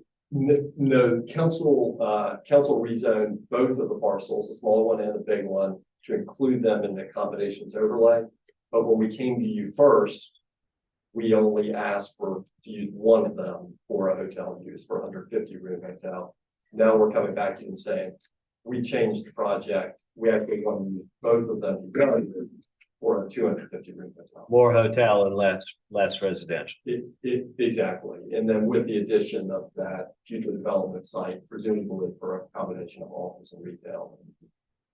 Okay. In terms of your multifamily use that's now being eliminated, was there any sort of affordable housing or workforce housing associated with that multifamily project that's being wiped out now? Yes, there would have been as part of that under the UP Upper Peninsula zoning. There would have been depending on height, there would have been the number of units. There would have been a requirement for workforce housing. Okay. And so the way that the ordinance is written, however, we can't consider the displacement of already approved residential units, which might include affordable housing or workforce housing. We're required to look at existing residential use, correct? You're correct. We are not displacing any, the way the ordinance reads is a question of are you displacing any existing units? Part of the reason why I'm describing what's going on around us is that the project, part of all of this is called Morrison Yards. So the office building, and then just south of that is the large residential project. That does include workforce housing, and then of course, across, as I was describing, across the street, there's a dramatic new project planned. The Charleston Housing Authority owns that property that they're doing with a private developer to do a combination of housing. So point is that this whole area is seeing a dramatic increase of housing stock all around it. We do believe this is an appropriate complementary use for the combination of things going on around it. And we'll get to this more later, but part of what we see here is that we are actually, part of this is job creation, meaning hotel with significant conference space, restaurants, is hopefully a good mix of uses for this area. All right, thank you, Mr. Wilson. Let's get to the floor plan. My name is Eric Garris with fellow Garris Architects. We're serving as a local architect for this project, and tonight we've got TVS out of Atlanta, architectural firm, Aaron Gentry, Brooke Taylor, and Elias Durham with us tonight, who will be the production architects. So should there be any further technical questions about the plan, I can have them walk you through that. I would like to say, with respect to the previously approved residential on site, there were really no previously approved residential units on site. That project had been taken through conceptual BAR only, but never had been presented anything that was permit ready or shovel ready for the project. Also, one thing I'd like to note in terms of this project is compares to the last, since you asked why we were here again tonight. Previously, this site, as it stands today, is under the coastal LMWA, which is the limits of moderate wave action, a coastal A zone condition, which was not being enforced by the city at the time of the first project approval. And so the parking that we had in that project didn't have to count as a floor, but now because the city is enforcing that standard, it causes all buildings in that area to be raised above the flood zone, which creates a non-habitable area. It's causing us to add an additional floor count to the building. So while you might see a 12-story building being proposed, in essence, the coastal FEMA requirements require us to go up and count that as a floor. Is there a clicker? I can advance. Okay, just go to the next. So this is again the site plan provided by Stephen Whiteside. Parking at the Charleston water system site to the north of the property has about 118 spaces on site, and then the balance of 87 we're going to carry underneath the building here because none of this can be actually finished construction. The loading and drop-off design that we had presented this time is very similar to the way that it was being master planned as a larger development before when we came to you guys and showed this. So there's really no change on site in terms of the traffic flow and circulation, and the large amount of our valet spaces will be on the Charleston water site and not for public use. So next slide, please. Ground floor or roof plan, basically we have the balance of the meeting space. I think we're required to have about 16,000 square foot of meeting space, 400 square feet for every 10 rooms, and then 1,000 square feet above 150 for every 10 rooms. All of that is being collected on level 2. The guest level check-in is also on level 2 with the balance of guest rooms being on floors 3 through 11. And then on the roof, we've got, again, we previously presented rooftop dining and pool with some smaller event space. Next. This really kind of just goes through the requirements. We've got 9% of the gross condition area for F&B for alcohol sales, and we're allowed to have 12%, so we're less than that. The meeting space, you can see the calculation there. It shows that we're we're actually in excess of what we're required to have, and all of it's located on level 2, so it meets the 75% contiguous requirement of the zoning ordinance. The next slide, Lee. Really kind of a very basic conceptual elevation. I think when we come in before, our building with 10 stories was 147 feet, roughly 150 feet. And now even adding floors, we've been a little bit more mindful in terms of the height. And we're coming in just a little above that. But also you can see there, these are the proposed incentive points that we're going to try and pursue. As you know, you have to achieve a certain number of points to be granted a certain number of stories. And these are the ones that we're actually pursuing in the beginning. And should they change, it won't be any less than the points required for final approval by zoning when we submit for permit. Next slide. Again, elevation on the north side that faces the CWS lot and the Ravenel Bridge. Next slide, Lee. And this is the south side with the motor court and entry. Next slide. Again, ground floor, activating street use with a small retail component on level 2. And you can see how we have to terrace up to get above flood. The entry zone here, a jump lobby on the ground floor, they'll take you to level 2. And then the balance of the on-site parking spaces underneath the building here. Main floor with the lobby registration, meeting spaces, and market bar facing Morrison Drive. Next slide, please. These are typical level 4 through 11. Next slide, guest rooms.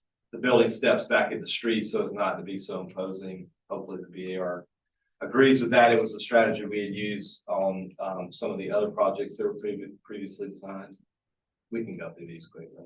And then the rooftop, again, it's very similar to the way that we had proposed before. And also with respect to the height of the building, the other projects that were residentially geared solely that were taken through conceptual BAR, 2 of those were approved by the BAR to be 12-story buildings. So we feel that while some of the comments about density on the site, were raised at those presentations, we feel that even though this is more keys than what we had before, it's less density on site and should meet the objectives of some of the preservation group concerns.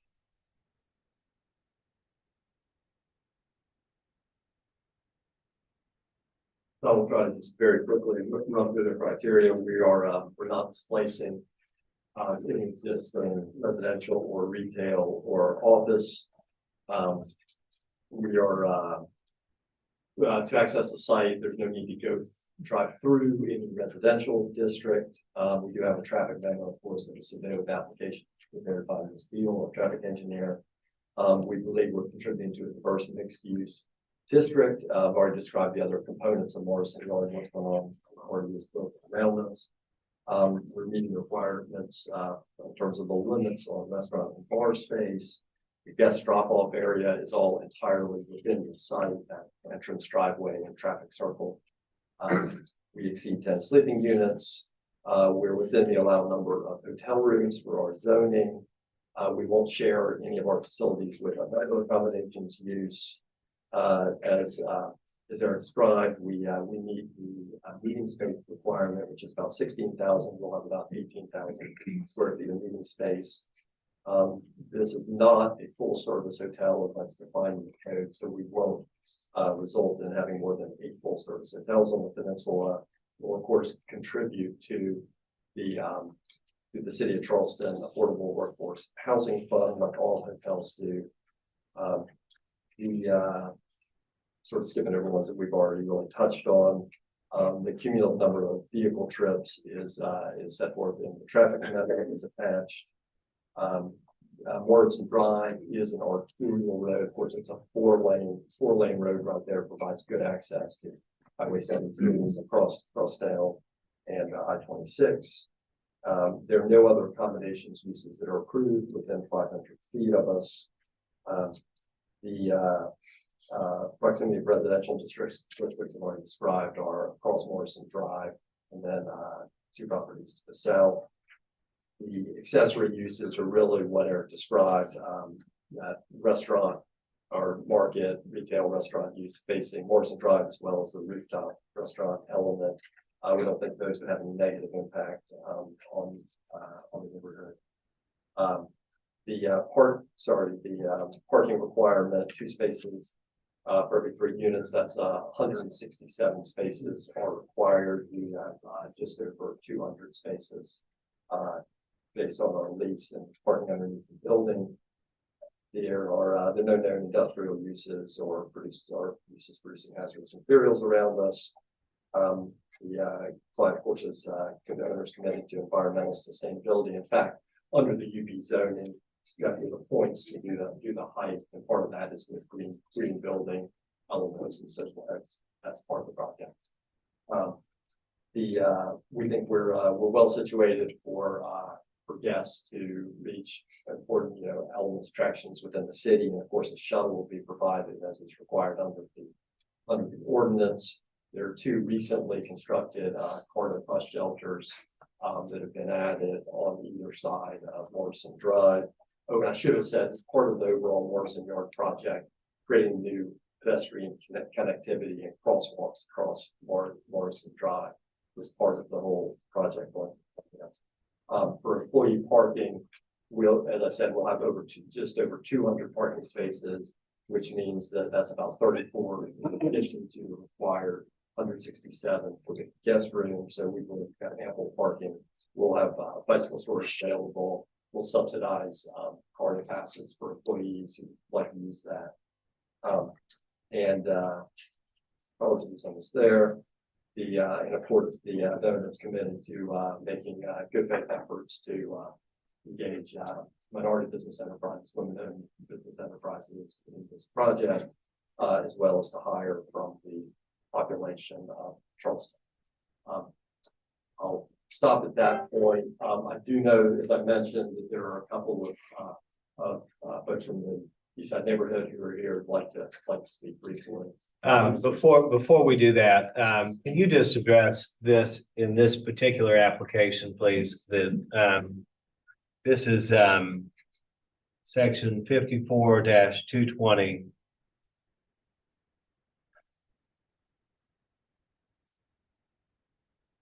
And it's subsection B.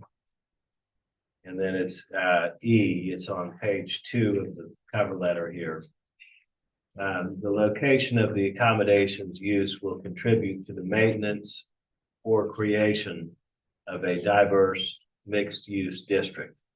Originally, with the original approval, I understand that was done because you had, you got the office, you have the multifamily plan, you've got retail, and hotel would contribute to that mixed use. Now you're coming here asking for additional hotel units where there were multifamily units planned. And so how does that contribute to the mixed use? Well, we believe that, well, first of all, Mr. Batchelder can speak to this better than I, but I believe this version of the ordinance, this section 54-220 was revised a few years ago, was really trying to prevent over concentration of hotels in an area that would be nothing but hotel, well, next to hotel, meaning the absence of a diverse mixed use because you have a bunch of hotels all piled right next to each other. We have here a thriving mix of uses that have already come online, meaning the Morrison Yard residential project is already exists. The office building exists and is pretty well leased up at this point. So we've got residential, we've got office.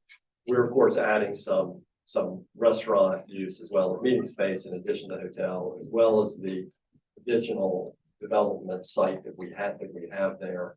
For again, and don't know for certain exactly what it's going to be at the moment. The plan is office or residential, and so we do believe that that a hotel is actually a healthy complement to a district that has these other uses already in it. I do not believe the ordinance says the individual site is supposed to itself be a mixed use, meaning every hotel project is not supposed to be unto itself a mixed use project. But I'm asking a different question because I'm asking you about this particular application, right? We're not talking about the other uses that have been approved and permitted and are in place at the time. I'm asking you for this application, the addition of the hotel units, does that contribute to the diverse mixed use character of the area? Which, yes, we believe that a hotel is a healthy complement and contribution to a diverse mixed use district. And the ordinance speaks to a district, it doesn't speak to a site. And we believe the district would at least include the approximate parcels right around us. I may be misunderstanding your question, but. No, I think you're understanding it. The question is, the application itself is to increase the hotel usage on this site. And so your point is we have to look at the district rather than the particular site that you're requesting the approval for. Is that correct? Yeah, absolutely. And I do think that that is normally what is done and has been done by this board and over a long period of time. So, but I don't want you to feel like I'm glad to discuss it more and answer your question, but I do believe that we do have a mix of uses that already exist. In other words, we aren't just saying, oh, don't worry, one day we'll have a big office building, we'll have an office building, and one day we'll have residential. We have those today. Those are in use and existence, and there's a lot more coming as well on the residential thing. Okay. Ms. Grass would like to ask a question. So I'm concerned about the traffic. I mean, 250 unit hotel, all the recent residential units, and you just mentioned there'll be a dramatic increase of the housing stock. So regardless of the plan for the immediate site, I mean, how are you looking at that impact for that area immediately and beyond? I mean, this is going to be a place that's not currently somewhere that guests are going to want to walk to other uses surrounding it currently. So they're going to have to drive or ride. So it's going to be a lot of vehicular traffic. So what kind of impact is that going to have on Morrison Drive and the immediate area? Good question, and I'm going to answer it in two parts. First me, and then Jennifer. From a higher level kind of conceptual view that I'll speak to. The city, with the creation of the Upper Peninsula UP zoning for this district on Morrison Drive, it calls for, and in fact, I would say that the city's comprehensive plan, the most recent iteration of the city plan, calls for more density on the peninsula. As you all well know, I'm sure, we have, fewer residents on the peninsula than we once did. And part of what the city planning department and through the city plan, comprehensive plan from planning commission adopted by council is looking to add more density. And so that naturally is the case. In terms of our particular site, we're obviously, if we're doing this, then we won't be doing those residential units that we were just speaking of. The zoning calls for more use of this area, of course. And whether it's hotel or residential, obviously there's a lot more residential that we've all seen build up Morrison Drive as well as office use, lots of uses. Obviously that will drive more traffic. But we don't believe that this dramatically changes that equation. There's a lot of different uses that are going up on Morrison Drive, that whole area. What I'd say for a particular site is there's some balance. It may not be 1-to-1, but Whether it's residential, office, or hotel, whatever the combination of those things are, yes, those are going to create more traffic. I think fortunately we've got a 4-lane, good access road right there in Morrison Drive. So that's sort of the high level, but I'll let Jennifer speak more technically to the question. Hi, Jennifer Beal. Can you hear me good? I guess kind of also talk about kind of the area that we're talking about, the whole Morrison Yard area. There are plans for, there's been a recently put a sidewalk on the one side of Morrison. There are plans in the future in coordination with the Department of Transportation to signalize Morrison at Johnson. And of course, the Department of Transportation does that approval, so as that moves forward. But so there are some improvements there. We would also be able to do pedestrian crossing of Morrison Drive at that point. This access, because it is close to that planned signalized intersection location, would be a full access location where you'd be able to turn left or right out of the site, or of course you can turn into it from Morrison Drive coming in. This does, there during some of the peak times, there may be some, it would not affect the Morrison Drive traffic. But what we do is we grow up the Morrison Drive traffic to the build out year and then project how the traffic comes in and out. We look at primarily, I present to you a lot, AM and PM peak hour conditions. And so, if there is any queuing that would occur, some backup wait for people waiting to turn that would occur, it would occur within the site, but the Morrison Drive traffic would be able to travel and travel through the intersection. That I guess I just don't understand how there won't be a significant increase in traffic if all of these developments are occurring. And I mean, we could just stick with a 250 unit hotel, but I mean, with all the, the dramatic increase in the housing stock and existing and whatever, I just don't understand how that's going to be absorbed by the infrastructure that exists. So we're looking particularly at this site, the traffic associated with the other Morrison Yard pieces to the south is on the network, getting on the network as it builds out. The property that Mr. Wilson was talking about across the street, they will do their own traffic study that will also look at that. So I can't really speak to any of this. But that being said, this would not be a location that would necessarily be signalized, and with an increase in with the changes in the mix of the property, the traffic will increase from 150 units, it's more units. But this would be an intersection that would remain as an unsignalized full access intersection. Jennifer, let me just ask. Does Morrison Drive, as it currently exists, support the amount of traffic that we'd be introducing? So we look at it from an intersection standpoint. Morrison Drive, from a linear capacity standpoint, this project would not be significantly impacting the Morrison Drive capacity. But do you look at it comprehensively with what else is going on in the area?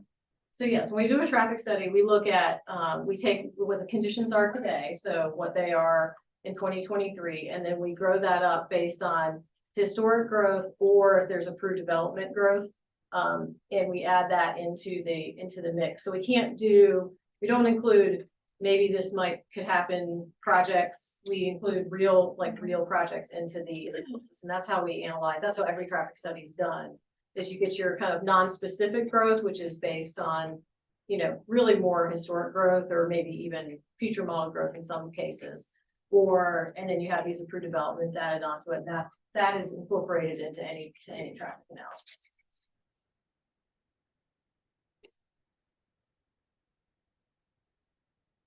Anybody have any other traffic items? I'll turn it back over to James. I think that's all we have in terms of presentation. Obviously, we glad to answer further questions as well as let other folks speak through. Sure. Thank you, Mr. Wilson. Anybody else who'd like to speak in support? Go ahead. Please come on up and state your name for the record. Thank you. Hi, my name is Willie Jackson, and I'm actually a member of community. Actually was living on Johnson Street and currently reside on Romney Street. But ever since this company came across, they're the first company that actually came to the neighborhood to see what was the requirements of the neighborhood or what they could do to help the neighborhood. They also have had field trips where our kids from summer camp go over there, and some of them have never been in a building that size. So it gives them hope to go for the future also. And as far as the jobs, me being a single parent myself, it'll be a great opportunity for a lot of single parents and families to have a job that's closer to where they live, instead in case of emergency or anything, so that they be able to assist with the kids' school and also to their neighborhood. I mean, and I'm approve of it. Thank you, Because ma'am. they're the only one that really kept their word since they started. We didn't have plenty of buildings go up around us and nobody addressed the community the way they did it. Thank you very much. Appreciate your comments. Yes, sir.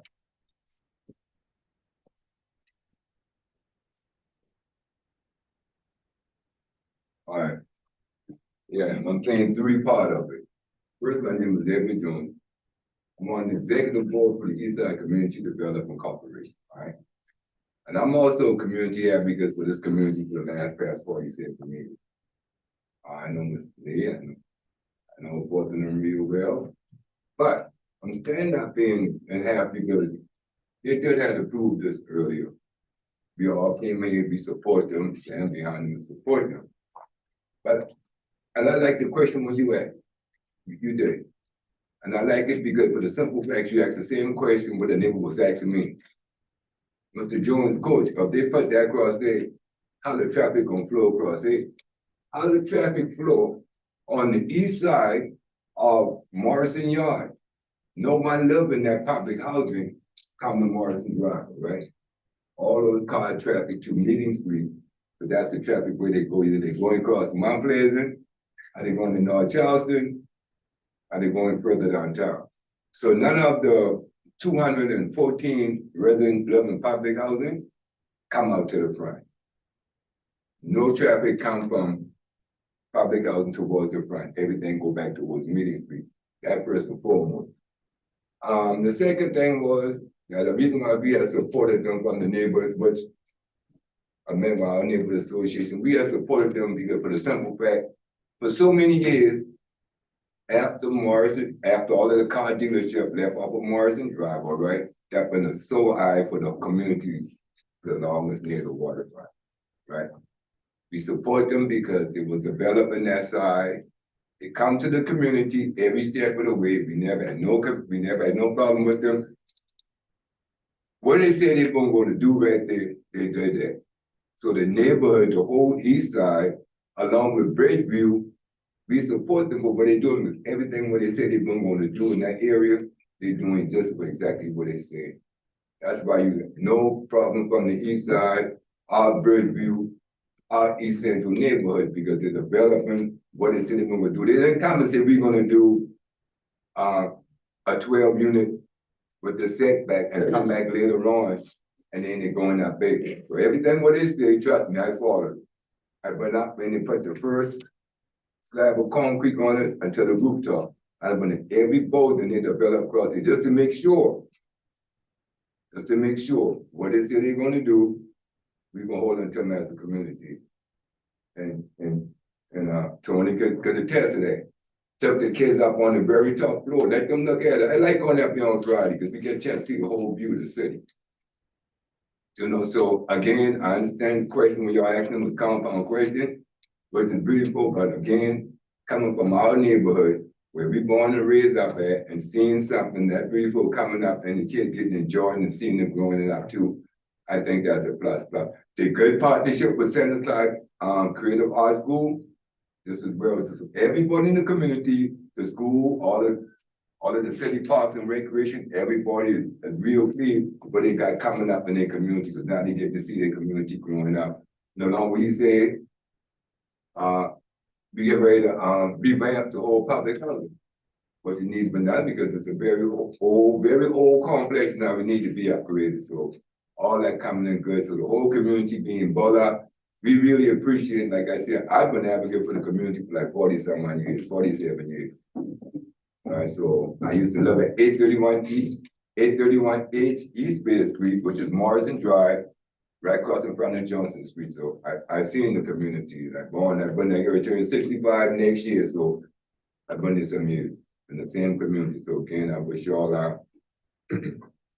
what we have to do to try to move on to the next level. Really would appreciate it. I know the community would too. Again, thank you. I think you got a letter from the community development, right? From the Eastside Community Development Corporation. We did. You did in support, right? That was Okay. in the packet of public comments that was All sent right, to thank the you. board members. You. Anybody else like to speak in support of the application? Okay, can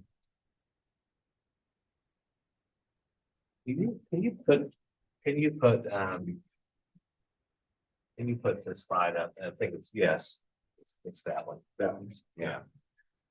Mr. Wilson, you can tell I'm still struggling with this notion of contribution or maintenance of a mixed use reverse district. When this board has to look at this application standing on its own without and the approvals that have already been granted, right? This is not a new application for a hotel use at this site. This is an application for additional hotel use, correct? So we have to look at it based upon the condition that it is, or am I looking at that wrong? I don't believe that that's the case. Okay, why? There is an existing approval. If that approval, if we go get a approval for, if we go through BAR and TRC, get an approval for an office building, that doesn't mean we're gonna build an office building. That means, yeah, we got it approved. That doesn't exist. The fact that it got approved doesn't mean that that's the baseline and that's what exists or should exist.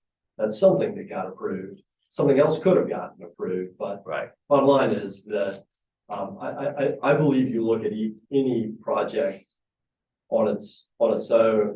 You know, if you're removing something, the code speaks very specifically to if you are displacing or removing residential, if you're displacing or removing storefront retail, or if you're displacing or removing office, those are things that council said, you know, we want to limit how much of that's going on. This is a vacant property. Right. It's been that way for a long time. I understand. So in your opinion, you think the board can and must, pursuant to the ordinance, look at this sort of like a blank canvas, right? Because there's been nothing approved. I think somebody said there was a concept approval for the multifamily by BAR, but it hadn't been permitted. So without a permit or without an existing building or existing structures or existing uses, then we have to view this again as a blank slate for this parcel. Is that? I do believe that is how the BZA should approach. Well, that's how the ordinance is written, right? Yes. Okay. And so we can't put a blue dot here yet, right? Right. Because there is no existing residential use there. I mean, you know, somebody may have talked about, you know, pick another site. Some developer may have said, hey, I want to do a residential project here. I don't think that's a whole lot different from getting a BAR approval or some other approval. And the language of the ordinance would have to be modified to say, you know, existing development approval or something like that. You don't want to place existing development approval. So, and it's very specific. It says, right, look back retrospectively for 5 years. It says, look at the use of the site for the past 5 years. Has there been any residential on this site over the past 5 years? Has there been any office on this site within the, actually used within the past five years? And so I do believe that is very specifically how the ordinance is written and how the BZA should have been. Just a couple thoughts on it. One, had it been a different developer coming in, not the developer that had previous approvals, they can't be held accountable for the previous actions of the previous developer on a plan. Is this a new owner? It is it's still generally the same ownership group, I'll say. Okay. Is this the multifamily that's built here? Correct, and this, I believe, 379 residential units, if I've got that number correct, I think or not. And meaning that, the point is that's a pretty significant increase of residential use right now in what I would call this district. I mean, it's these three parcels are kind of together here. That's Johnson Street that comes out is that Johnson Street that comes out. Yeah, and so those three pieces are together. They have a through street that comes out, but I think by any definition of district, you look at these pieces right around. Right. Okay, but I mean, and I guess you would agree that if there was an existing multifamily or workforce housing, affordable housing built here where it was planned at one point in time, and it was existing and it was built and there were people living there, that it would be very hard to make the argument that you were, well, number one, there would be the displacement part, but then there would also be the contributing to the mixed use and diverse neighborhood. That would be difficult to show, right? I think that is right. If we were, I just think we would run into the prohibition right on displacing it. But I do believe that. But you understand the concept that I'm trying to get across. I do. You want to make sure we're not going away from diverse mix of uses in the district, but we're at zero of anything on this property right now. I mean, there is no use of this property, hasn't been in really recent time. I guess so. And I do believe you've got to look at least at some amount of surrounding properties to figure out what the district is. And so that's why I'm emphasizing the new office building that part of this ownership is the ownership of that office building, meaning it's this group. And then going in with Allis's thoughts a little bit, when you start looking up and down the corridor, when you start trying to get a feel, what is contributing or maybe sometimes what is overdeveloped. When we look at, King Street, we become concerned about the number of large hotels. And it's the reason we try to hyphen with large hotels. But when you look down here, I mean, if you go south, I'm not aware of any hotels till you really get down to Harris Teeter, that Ansonboro. And when you go north, there's a hotel approved up at the very top where East Bay, which is at Morrison at that point, comes back in.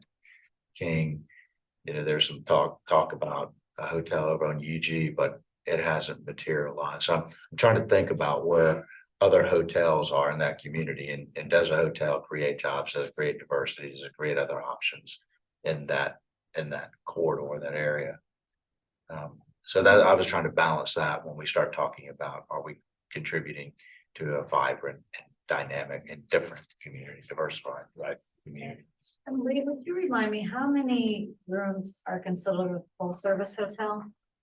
Well, so it's a combination of things. It's 250. Well, I'm not sure. 150 or more rooms, I think it is.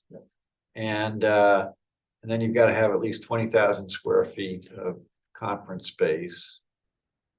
And But then this project is not considered a full service hotel. No. Because it can't be. Because it can't be because we reached the cap. But it seems like it's got more rooms than a lot of the full service hotels. Is that correct? Well, but rooms aren't That's the not only part of the.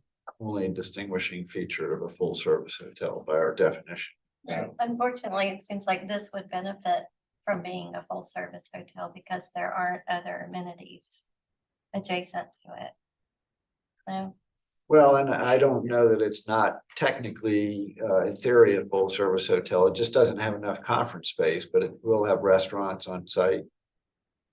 And it will have, a considerable amount of conference space, but not the 20,000 square foot threshold. Lee, what, do you agree with, Mr. Wilson? The city agrees with Mr. Wilson's interpretation of the zoning ordinance that basically if it's not built, we can't consider whether or not it's part of the district. I agree with that. Yeah. And as you know, the BZA is, council has given us a very specific ordinance. And the BZA, it's our duty and obligation to go through each line item and say, do you check that box? And if you check all the boxes, then we're duty bound to approve your application. So that's the council's eminent wisdom. That's what they've done. So I don't think Mr. Crotcheck could have said it in. all right. Anybody have any other questions or any further discussion? I guess I'll just go back with Mr. Batchelder about the traffic increase. I really am concerned about it. And what does the special exception say about that part of it? And It talks about traffic through the residential streets adjacent to the property. There are no residential streets, but it's on. Right. So one of the criteria is that the location of the accommodations use will not significantly increase automobile traffic on streets within residential districts. only in residential districts. Yeah, it's D. The location of the accommodations used will not significantly increase automobile traffic on streets within residential districts.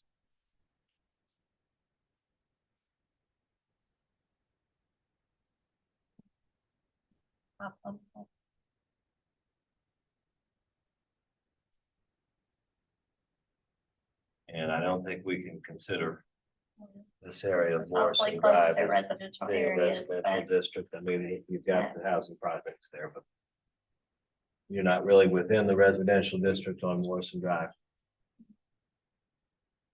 I guess the proposed hotels for the Upper Peninsula are a lot further away than this one. So this one is sort of kind of in the middle of. well, the huge one is Hotels. right, it's close by. Not That's, gonna but as But it had- McKay said, that's not been built for.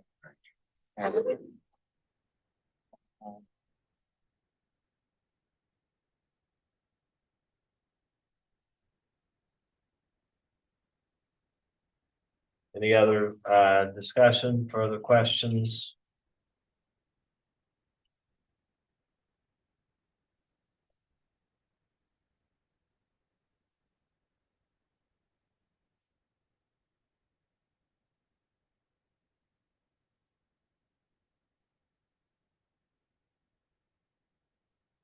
None. Is there a motion?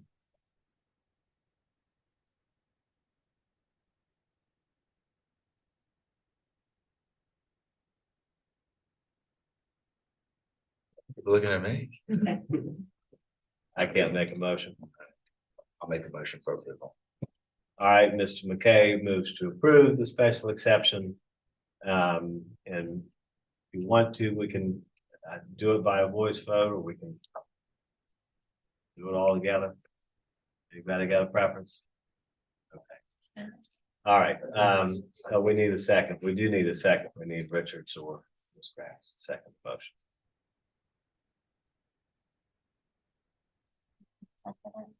Sorry. Okay, without a second, there's nothing to vote on. Go ahead. Just procedurally, of course, defer. Yeah, go ahead. I'll take advice and suggestions. I'm not sure that Here it's later. possible for the chair to second a motion for starters. I don't know that for sure, but I don't know that that's actually a problem for a chair to second motion. But even if this motion Lingers yeah, without a second.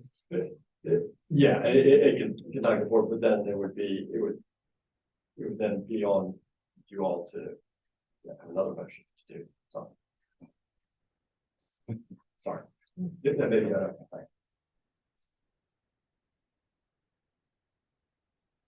All right, well, I'm taking that under advisement. I don't have my Robert's rules here with me, and I've never seconded a motion because I don't feel like it's my in my role as the chair to second motions.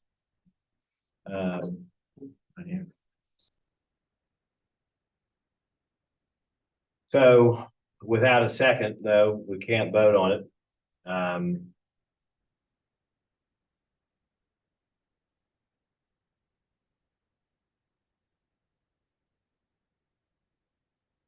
Go ahead.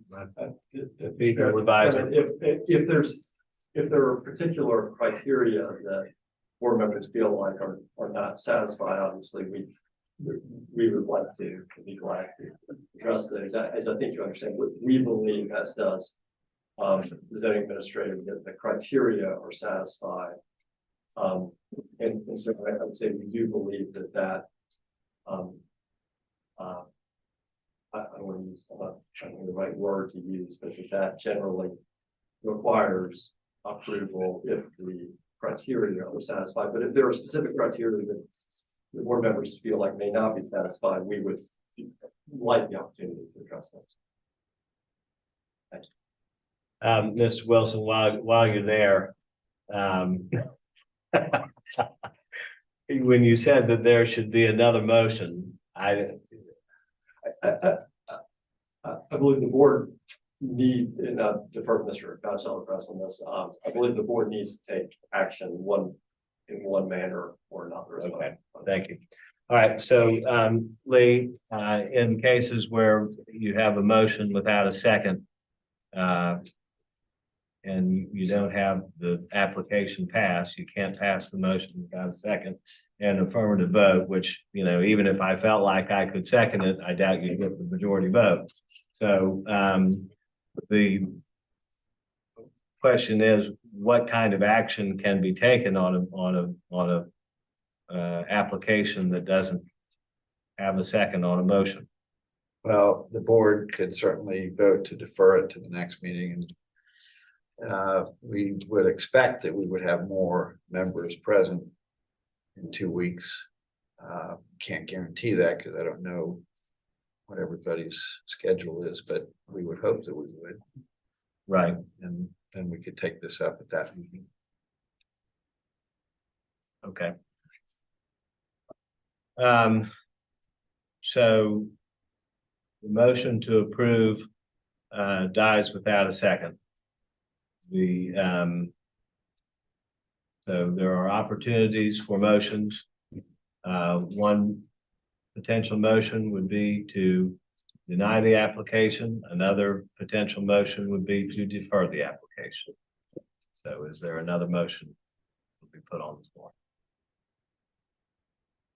Can I ask a question before we move into Yeah, another please. motion? So I respect and understand, the city's position, applicant's position, and understand that they meet the criteria as outlined. But it's almost, why are we here to hear the special exception? I mean, if we can't make our own decisions, if that makes sense. So, while I respect what you're saying, it's like we're here to hear it and make sure that everything checks all the boxes completely. So I don't know if that makes sense, but I'm struggling with it. I'm not trying to be difficult, but believe me, I'm not comfortable at all.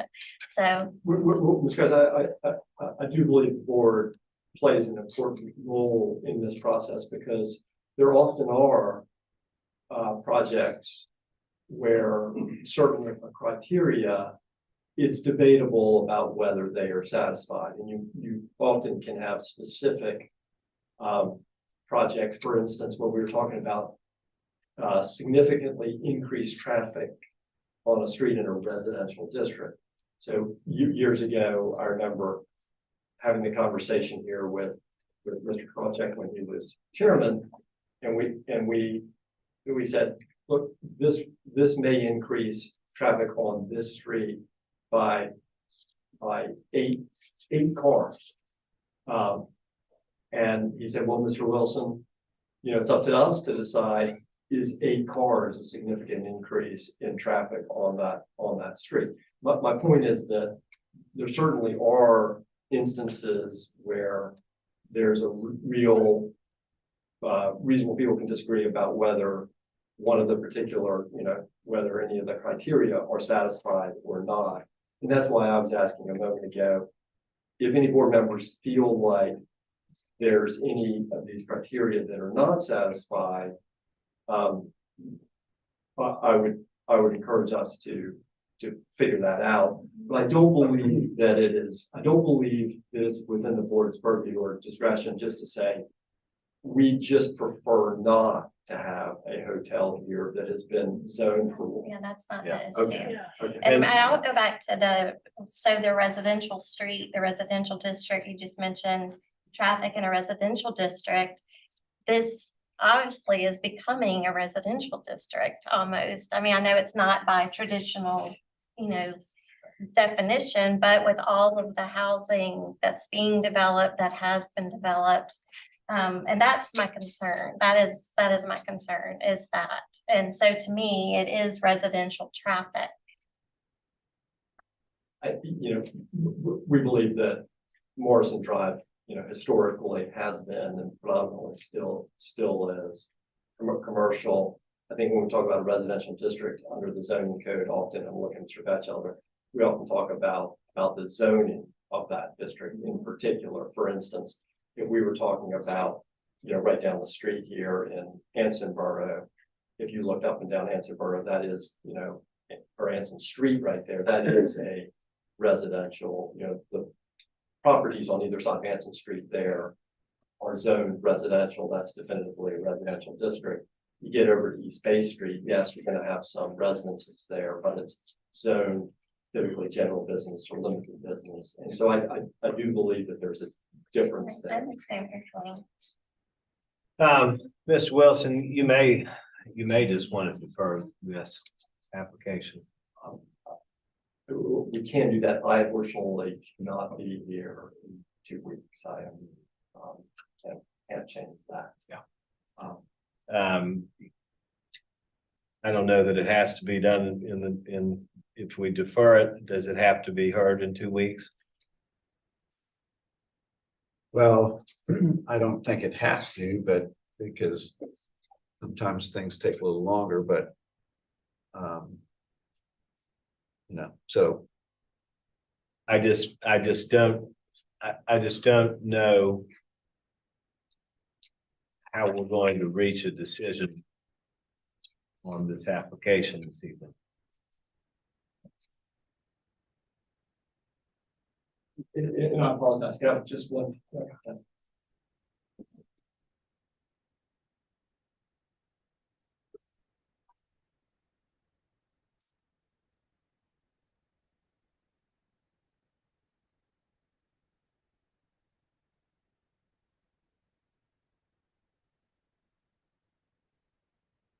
Mr. Chairman, we, the applicant, would be glad to defer. We would ask that it be deferred to the first meeting in January.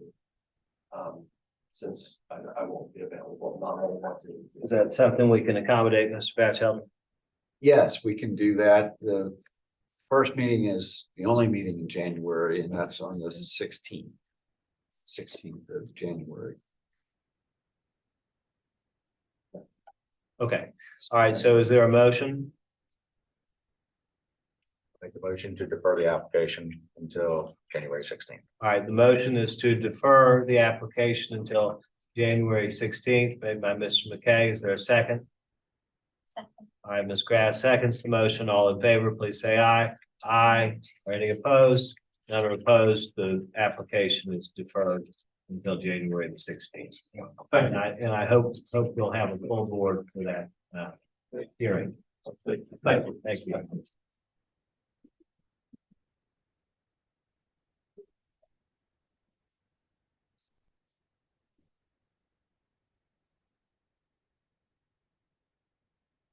Good thought. Thank you.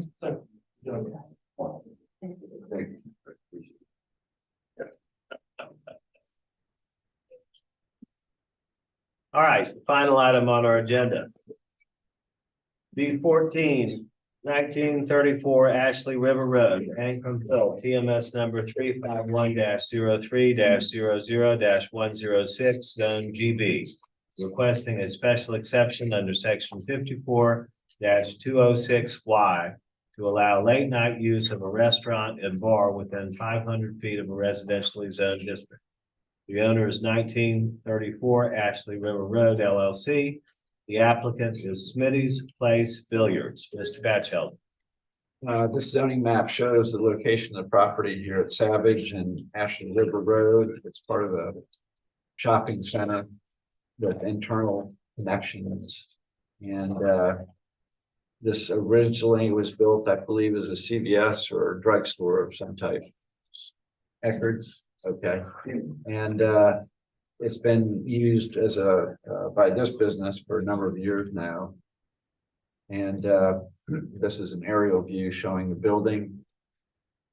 It is owned general business, so zoning allows a late night use, except that you see these residential properties over here on the other side of Savage Road, so clearly within 500 feet of the property in question. So that in that case, in order to stay open past midnight and serve alcohol, you've got to come before the board and seek the special exception for the late night use. And that involves addressing a number of points, including garbage and recycling and parking. But clearly there's a lot of parking, and that's not an issue. They have garbage and recycling on site and plenty of space to accommodate that, so that's not an issue. And noise, they indicate in their application that they do not have outdoor music or speakers and don't use that. And because of the close proximity to the residential properties, I in my recommendation for approval would just ask that that condition be attached to the approval. Not that they would do it, but some successor to their business in this location might do something along those lines, and that would give us the ability to say no in the future. What is your condition? Condition about there not being any outdoor loud music or amplified sound. So otherwise, I think they meet all the criteria, and for the late night special exception, and they submitted information about things that they do for the community, as well as a long list of signatures from folks who support this. So my recommendation is for approval with that condition. Thank you, Lee. Anybody here opposed to the application? Nobody's opposed to the application. Do we have the owner or applicant here? All right, is there anything you'd like to say to the board? Just looking into what he mentioned about the music, we would not ever have music outside, and we also have hired security that patrols the parking lot to make sure people aren't hanging out in the parking lot. Okay. And we never have live music of any sort. No live music outside and no amplified music outside. Outside, no, none outside, and we don't have live music inside. We just have regular. But you won't have live music or amplified music outside, right? Okay. Any questions, any discussion? I'll make a motion for approval with the condition of no outdoor live music or amplified sound. Is it Outside, or and? both of them are Yeah. outside, right? Right. Yeah. I said no outdoor live music. Is it and or I guess. or amplified sound? Okay. A second. All right, Ms. Grass has made the motion to approve with conditions. Richard's a second in the motion. All in favor, please say aye. Aye. Any opposed? None are opposed. The motion passes. You've been here for quite a long time. So I'm happy to tell you that your special exception has been granted. Thank you. Thank you. All right. Now we'll all go over to Smitty's. Yeah.